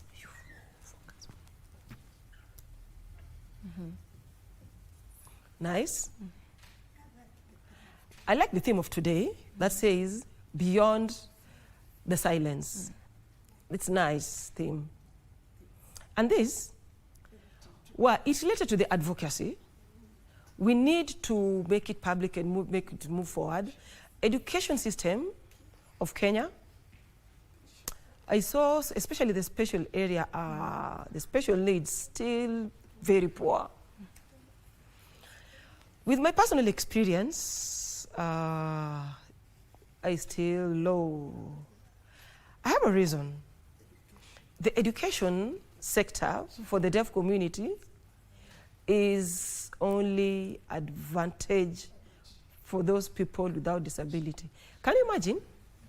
You have all other students in Kenya, almost every person in Kenya went to a deaf school, becoming a teacher and being taught by a hearing person. And you find out that those hearing people don't know sign language very well. At the same time, this brings a lot of barrier to us in education. So I wonder, the government, when it's employing people who are skilled and experienced in sign language, they have not that experience to teach the deaf. And they expect them to develop. How are they going to develop themselves? So when a deaf student complains, they say that, I don't know sign language. So how do you stand for us? It's hard. So I think it's better, the best way to solve this problem, we need 80% of teachers who are deaf to teach the hearing, the deaf in deaf schools. Why? You can imagine I'm a deaf person who's going to a secondary school for the hearing students. When I go into the classroom, I find barriers myself. The teachers ask me a question as a deaf person, so I go to study in a hearing school. But how? When I join a school for the deaf, and I find a hearing teacher teaching me without sign language, it continues with the same problem. So this problem is big that we have in Kenya, where teachers for the deaf, the barriers that can be created by the hearing teacher not teaching well, in developing education well, when they achieve after Form 4, the grade that they achieve. But so it's better for the government that we need with the TSC, look for experience.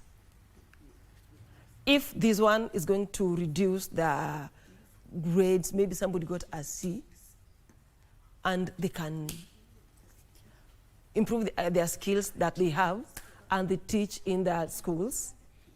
Another thing that the government should know is that over the years, we've been advocating for the education society to be mainstreamed, the hearing and the deaf, and other persons with disability. This is just important, and they're campaigning for us to create awareness in the society so that it helps spread and also help remove the barriers, not for people to take advantage of persons with disability, but the mainstreaming, I understand that the problem that Kenya has is just taking advantage for persons with disability, and I feel this should just be scrapped away so that students who continue their education, when the government gives them an acceptance and agree with their 50% of employment sector, both in public and private sector. So I wonder myself, if they never give this, if they never achieve this percentage, this lowers or cannot make somebody to develop and grow well. So it's wise for the government to recognize these barriers that have been created between the hearing, especially the teachers who teach, the hearing teacher in the deaf school, to help them develop education-wise and improve. As I study law, I also lead and move forward so that we remove the silent voices that we have and feel that we people are not being taken advantage of, and we can advocate for ourselves and make us just not lower education, but also be at a same level with others. And the government should stop think that the deaf persons only can be teachers, but be given equal opportunities and equal participation for deaf persons, and achieve the best equal level and also inclusivity. Okay, I'm sure the word has gone out there that inclusivity is exactly what we are advocating for, you know, as a whole. That is the main thing, inclusivity. Give equal opportunities to people with different impairments as well. Now we need to finish this conversation, and I will allow you, Josephine, to give us your final remarks as we finish in just a minute or less.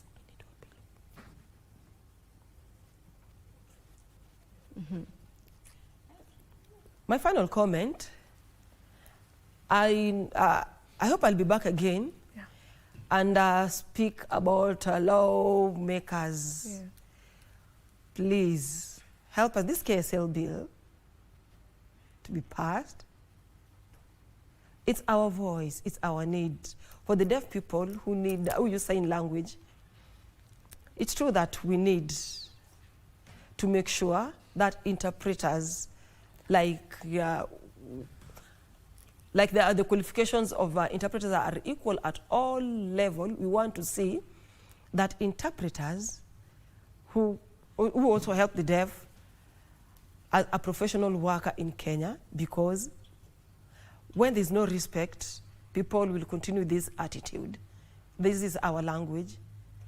So my application is that we appreciate our President Kenya, that our President of Kenya make sure that this bill, KSL bill, becomes a law. Thank you. All right, I'm being told we need to finish this conversation. For sure, we will have to have you back on the show so that we can speak more about this discussion. Thank you so very much for coming. We appreciate your presence on the show today. This is where we end Good Morning Kenya this morning. Thank you so very much to each and every one of you who has been tuned in. I will say goodbye and wish you a lovely day. But as of now, I want to leave you with a documentary by the name Senate Mashinani documentary. Do enjoy it and enjoy the rest of your viewing. Goodbye.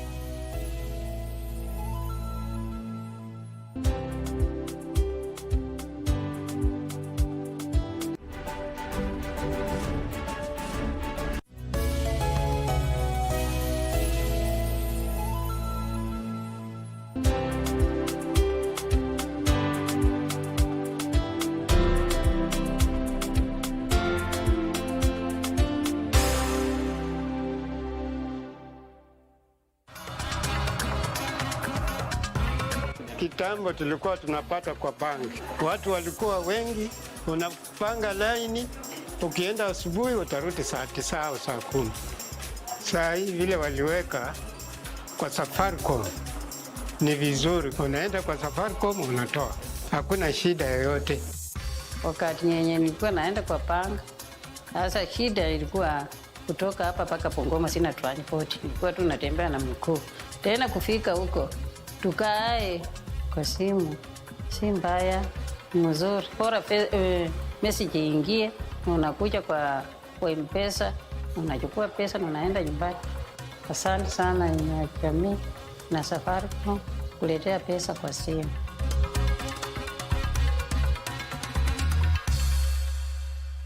The bottom-up economic transformation agenda is not just a plan on paper. Manifesto tulioandika na tukauzia Wakenya na wakatupigia kura, sio gazeti ya kufunga nyama. It is happening on the ground across Kenya. Enda subabogi Moriega Jodhurwa untie Mugani Pamjambo. In agriculture, Turkana wameamkia mambo ya ukulima sasa. On our roads, Lami black anaingia hapa anagausha hapa, wacha bana. In health, all our patients are in SHA 100%. In housing, kutoka nyumba za mabati kuleta nyumba kama hii ya ghorofa ni kitu ya mzuri sana. In our markets, umetukumbuka sisi mama mboga, shida zetu umezitatua, and so much more. It's a good thing the government inakuja mashinani na this is all what we have been requesting. This is transformation. This is impact. This is delivering the plan. Every Friday on KBC Channel 1. Tuandamane moja kwa moja paka kwa hilo tukio. Haina shida chief. Nitakupeleka. Monica, wewe shughulika na nyumba yako, acha na mambo ya watu wengine. Ukitaka kushika mwezi, lazima ufikiri kama mwezi.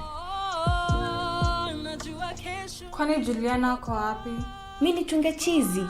Lazima mtu aende atafute pesa ndio akuje inue kwao. Nataka nikienda kusomea huko, unibebe na gari yako. Nizaleta vitu zangu huku leo ndo. In fact, hatuna muda. Tunaishi kwa nyakati za kuhuzunisha sana. Mama hali, mama halali.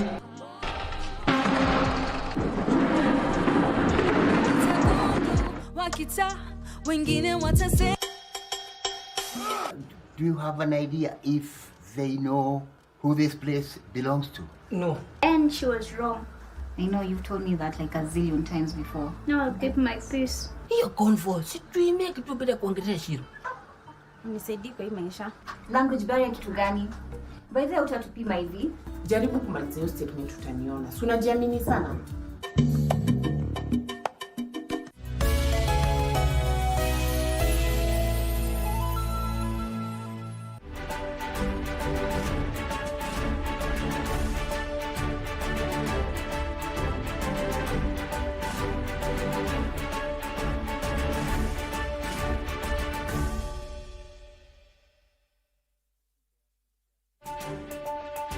In September 2018, the Senate of Kenya made the landmark decision to hold its sittings in counties across the nation. The move was designed to deepen devolution, strengthen intergovernmental relations, and give citizens first-hand access to parliamentary proceedings. Since then, the Senate has sat in Uasin Gishu County, Kitui County, and Turkana County. Now, in 2025, the journey continues in Busia County.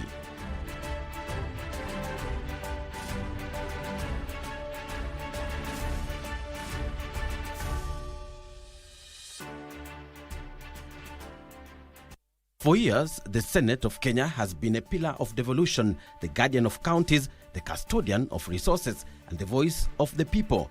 But what happens when Parliament itself steps out of the capital city and sits right among the people? This time, the journey takes the Senate to Busia County, a borderland rich in culture, enterprise, and resilience. For 1 week, the county will not just host Kenya's lawmakers, it will also host the nation's conversations on devolution, governance, and the future of our counties. Katiba ya Kenya hususan ile ya mwaka 2010 ilileta utaratibu mpya na mwamko mpya jinsi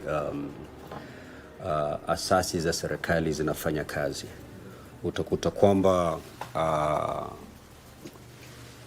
kuna shindikizo ya kwamba kazi zote ambazo serikali inafanya lazima ifanye kwa uwazi na kuhakikisha kwamba mwananchi yuko katika utendakazi ule. Na ndio maana kama bunge la Senate tulionelea vyema kwamba katika kazi zetu kama bunge la Senate ni muhimu kwamba kuwe na uwazi na kufungua ile milango ambayo zamani ilikuwa imefungwa kwamba wananchi hawajui bunge inafanya kazi vipi, utaratibu wa bunge. Kwa hivyo tulikuja na utaratibu huu wa kupeleka bunge la Senate kule mashinani ili wananchi wenyewe, kama unavyojua bunge la wananchi, wabunge senators wako hapa kwa minajili ya wananchi. Kwa hivyo hili bunge la wananchi na ni muhimu tulipeleke mashinani. Na ndio maana katika utaratibu wa seneti mashinani ni kufungua ile milango ama zile pazia ambazo zilikuwa zimewekwa baina ya bunge la Senate na wananchi. Tukitoa zile pazia, bila shaka wananchi wataona utaratibu ama vile bunge la Senate linafanya kazi. Kwa hivyo ile shinikizo hasa ni kuleta uwazi katika utendakazi wa bunge la Senate. Na ndio maana tunaenda katika mashinani kila mwaka kujumuisha wananchi, kuonyesha wananchi vile bunge nafanya kazi, maana hili ni bunge lao. No, when we go to Busia, all the committees of the house will be sitting, the normal sittings. So in these sittings, there will be direct interaction with wananchi. For example, if the committee wants to visit an ECD, Committee on Education, wants to visit a school, ECD classroom or school, they'll be able to go there and interact with the wananchi. If the agricultural visits that they will do, the Committee on Agriculture will go down to where the people are and interact with them. They can have even public barazas or public hearings and listen to the problems that the farmers are facing. If it is health, the Committee of Health will be able also to interact with the residents of Busia, so that also they can be able to understand the issues that we have relating to health in Busia. So this interaction, I think, is what we really need to strengthen, so that the people of Busia can be able to really feel the Senate. There are many issues maybe that have never been raised by their senator. Maybe they have that opportunity now to give the Senate directly those issues, so that now we can be able also to assist them. And also to check on whether devolution is working there. You know, like the Committee on Public Accounts, County Public Accounts Committee, County Public Investments Committee. Maybe there have been so many audit queries, and they have an opportunity now to visit those facilities, to visit the projects that maybe the Auditor General has raised concerns. Devolution is not an abstract idea. It's about people, communities, and service delivery. Senate Mashinani symbolizes a parliament that's accessible, transparent, and rooted in the lives of citizens.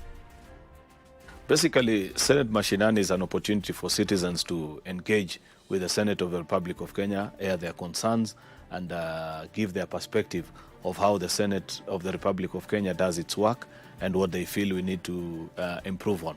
The most important aspect of Senate Mashinani is the interaction with the citizens in their home.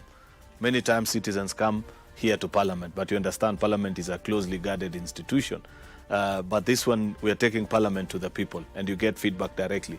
They'll get an opportunity to listen to us, watch our debates, see as we interact with ministers, and learn a thing or two about the procedures of the Senate. More importantly, many times we read reports from this sub-county hospital in Busia and the other. This time, we shall be visiting those facilities and institutions and comparing what is written on paper and what is the actual reality. Therefore, I think it will be a very important session with the people of Busia County. Senate Mashinani is about proximity, about ensuring oversight is not just conducted in Nairobi boardrooms, but witnessed firsthand by citizens. It's about demonstrating accountability where it matters most. Senate Mashinani ni kwa sababu tunataka wale watu wa nyumbani kwa vijijini huko, kama vile tunavyotangulia kusema kwamba tutaenda Busia ili watu wa Busia waone Senate Mashinani imewasili huko. Ni kwamba tutaondoa bunge letu lote la Senate pamoja na kila mtu na vitambo vyote ambavyo huwa tunatumia kuenda katika anga ili kuona ya kwamba watu katika Kenya wameona Senate inafanya kazi gani. Kwa hiyo kila kitu kilicho hapa mpaka wafanyikazi wote tutaenda mashinani ili watu wa huko Busia waweze kuona ya kwamba tumewasili huko, na tutafanya vikao vyetu huko kama bunge la Senate. Sisi tuko na wajibu, ndio tuko ndani ya katiba, tuko na wajibu na uwezo wa kuenda kila mahali katika kaunti zote 47 katika Kenya kwa wakati mmoja, kwa mwaka mmoja. Kwa hiyo ni jambo la kujivunia kwamba Senate inaweza kwenda mpaka mashinani na kukaa na watu katika vijijini na tukaongea nao na wao wakaongea na sisi ili wakatuweza kutuelewa vizuri na kazi ya senator ikajulikana ni kazi gani. Tunataka watu wa Busia waweze kusema yale maneno yao ambayo yanahusu ya ndani na kuweza kuona ya kwamba wametueleza kinaga ubaga wazi wazi bila kuficha. Sio hao peke yao, hata viongozi wao wale madiwani nataka wajihusishe zaidi, kwa sababu hichi ndio kitengo peke yake ambacho kinahusikana directly na mambo ya mashinani, zile serikali za mashinani. Kwa hiyo wale ndugu zetu ma MCA tunataka washirikiane sana, waweze kuchukua shida za wale wananchi na kuzileta ndani ya bunge ili tuweze kujadiliana.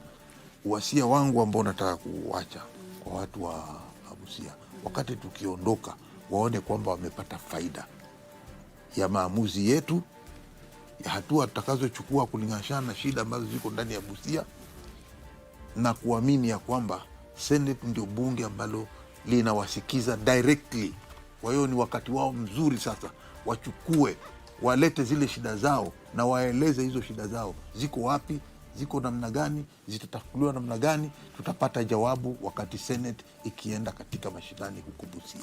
Senate kazi yake ni kusaidia katika mambo ya ukatuzi.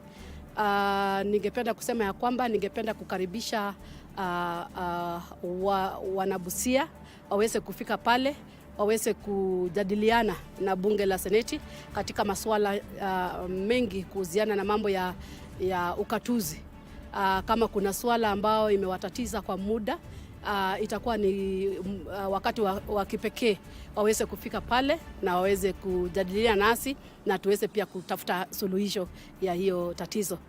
Pia ni wakati mzuri wa Kenya kujifunza mambo mengi, hasa wenye watahudhuria kujifunza kazi ya Senate ambayo muda kwa muda inafanyika kule Nairobi, lakini ni nafasi ya kipekee kupatikana kule Kichichini.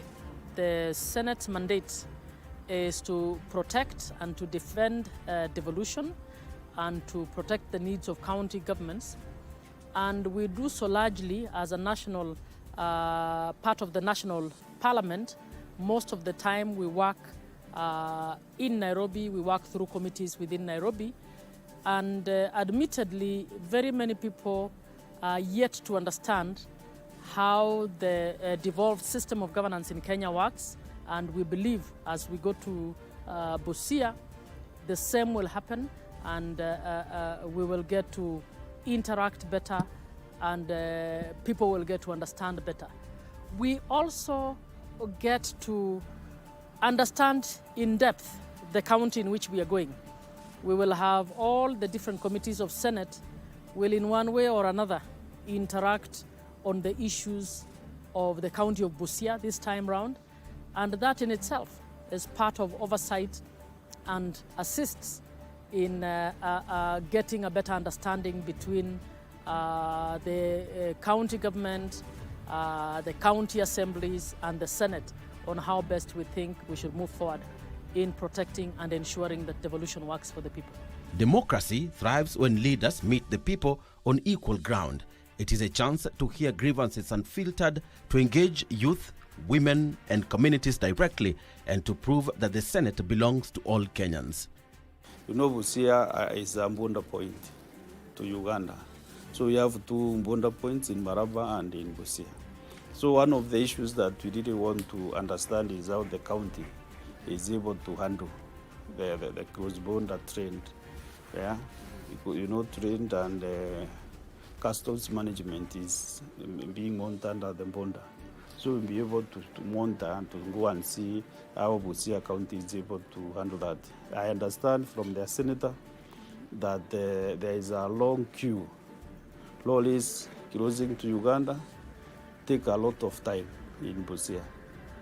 And like these trucks from Uganda, they are able to pass through the borders very easy.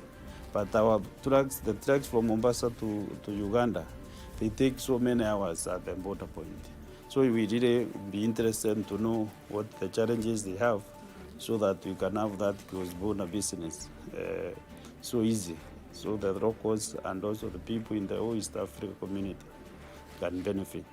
Number two is agriculture and fisheries. Busia also is good at fisheries. You know, they are along the Lake Victoria.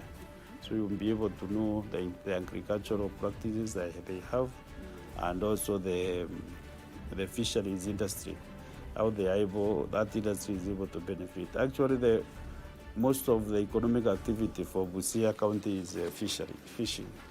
So we'll be able to know the challenges they have and what this devolution can be able to help them.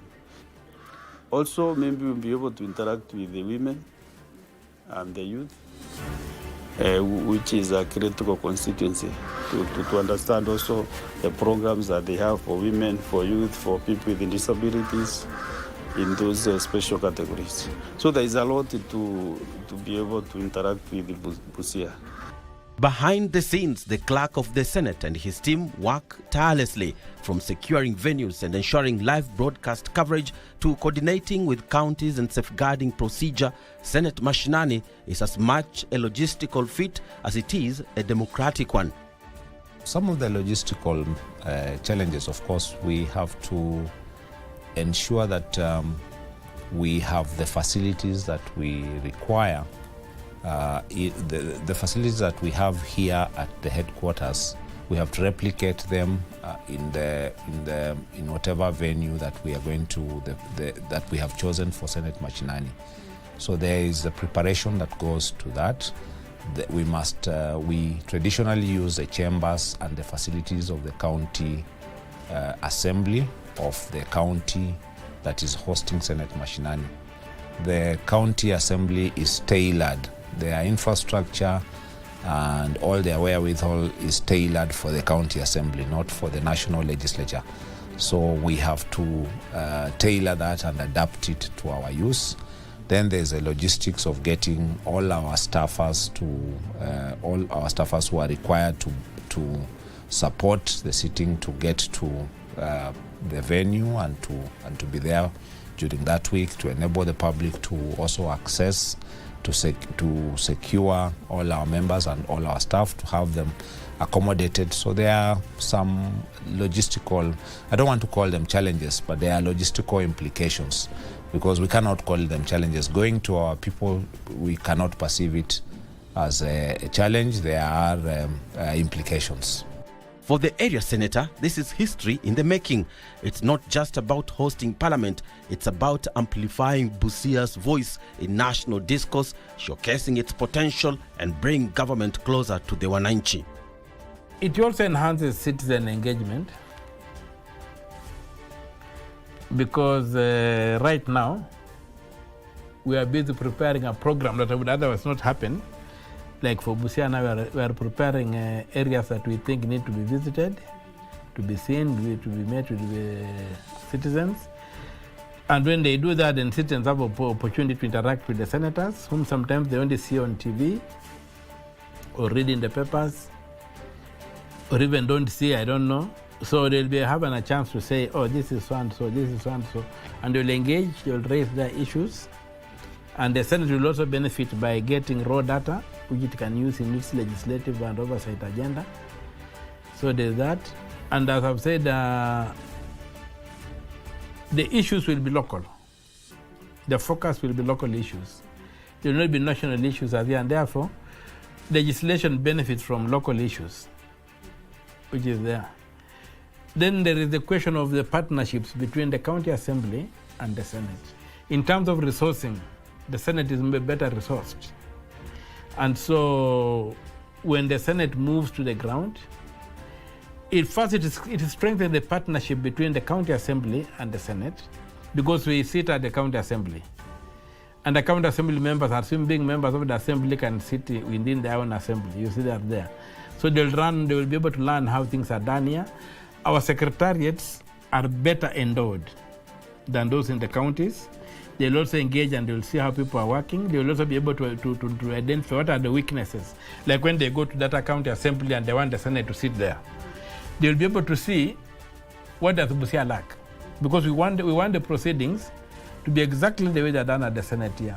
So our secretariat, which is already on the ground, is upgrading the county assembly of Busia to have the facilities that we have here. And after we do the Senate Mashinani, they leave all that equipment behind. And that's so the county assembly will benefit from that. And there will be that partnership and strengthening partnership and capacity building. Now, the other thing is community outreach and immediate tangible benefits. Already, we have got groups in the Senate, like the women. They're already organizing health camps. They're organizing those things like many things will be done. Many campaigns will be done. We have got other groups also organizing to do that. So there will be also charitable work that's done on the side of the the meetings. And then, of course, the immediate thing, and which now for Busia, I don't know if it will be the same, because of Busia, we have got some challenges whereby in Busia town and in Malaba town, people socialize. We'll find that the taxes in Uganda make the products cheaper. So many people cross over to have when they want to do some recreation and stuff, they cross over to Uganda. And they leave the Kenyan traders struggling. But one of the incentives, one of the benefits is that when the senators come, of course, there are people who are not living in their homes. They have to occupy the hotels, they spend, they have money. So we expect there will be a boost to the local economy where they will be staying. But I'm just praying that our senators will not cross over to Uganda, where things are cheaper. They'll be able to bite the bullet and say, okay, we have come to Busia, and we shall stay in Busia the way we stayed in Lodwar. And this is the first time that the Senate is going on to a border county, and especially the one whose assembly is hosted right on the international border. And also Busia is the gateway to East and Central Africa from Kenya.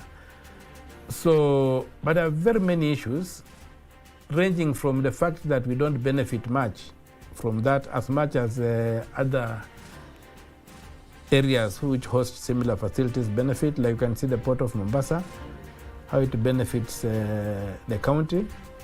We have got a lot of challenges, like the trailer park that used to be there was taken over when they were booting up the one-stop border crossing, and I've never been able to construct another one, although Kenya had promised to do it. So you find that all those trailers, sometimes they park past Webuye towards Eldoret. There's a traffic jam. Sometimes they park into Ugunja, into Siaya. But all of them, none pays any parking fees, because they say they're in a traffic jam, they can't pay parking fees. If you just charge the 200 shillings each, Malaba on average hosts about 2,500 trucks a day. Busia clears about 1,500 trucks. So you'd find, look, if you do the maths, it would generate a lot of income for the local county government.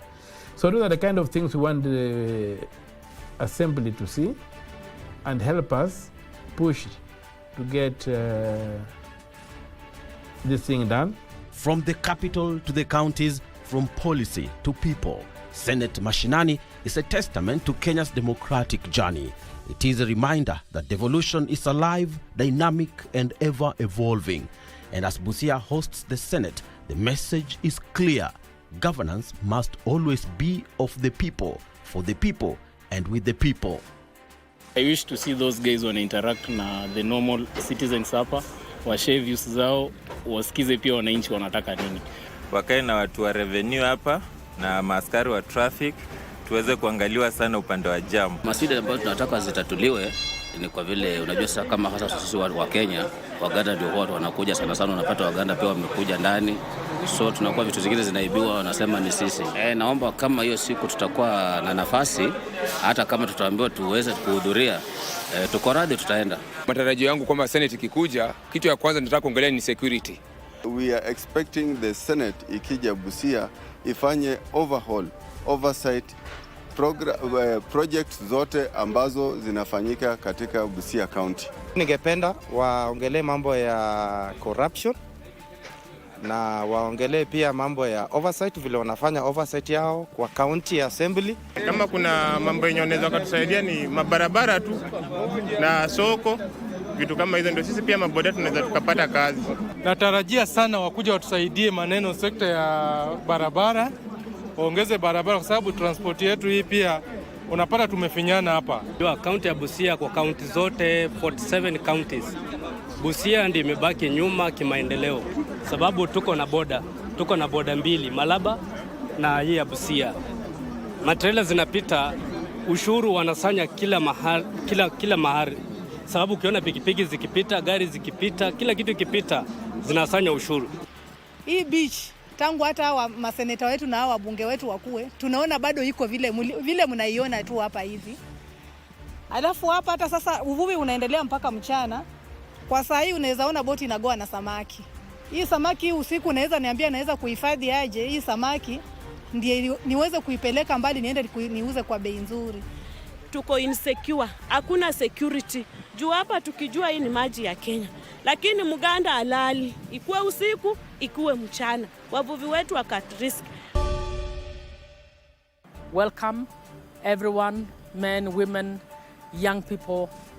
Please come and discuss with us. Come and join our activities so that you can understand better how we work as a Senate and contribute to strengthening devolution in Kenya. Waende kuigagua miradi ambayo wanaona wanavaa kuiongelelea na maswali nyeti ambayo wangependa kuyauliza ili siku ambayo tutaanza mnamo tarehe 6 hadi tarehe 10 wawe pale waweze kuzungumza nazi na waweze kujua majibu ya yale mashida ambao wako nayo. Busia tunakuja sisi kama senators na tunataka kuwaona nyinyi nyote pamoja na senator wenu Okiya Mtata na wale ma MCA. Tunataka mkuje huko na mulete makapu makubwa sana ya shida zenu na tutazitatua. It's a celebration of our democracy. It's a celebration of our constitutional order. I would like them to come out to the committees sittings. I would like them to come out to the chambers and witness the proceedings. I would like them to engage with their leaders. Come here, come all, so that the event can happen well. To the people of Kenya, this is an interesting opportunity also for you, as you see the highlights of the things that will be happening in Busia, for you to appreciate and understand that the Senate works in the interest of our people of Kenya. We are coming to Busia from the 6th to the 10th, so I request the Busia residents to wait for us with the pom and the kara. Langu tu ni kwa rai wakazi wa Busia kwamba wachukue nafasi hii kujitokeza kwa wingi ili waje waone vile bunge la seneti linatetea mambo ambayo yanagusa maisha yao. This is Senate Mashinani, Parliament closer to you.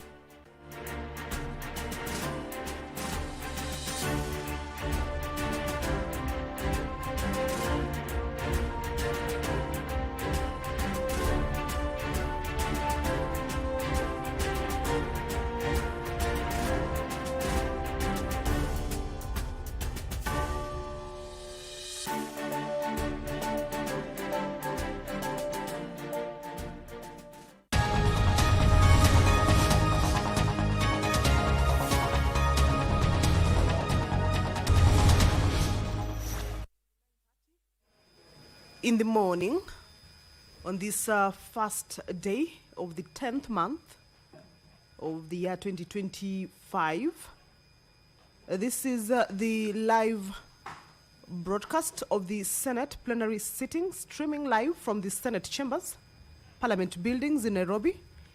A broadcast that is brought to you by the Parliamentary Broadcasting Unit and the Kenya Broadcasting Corporation. My name is Kamche Menza.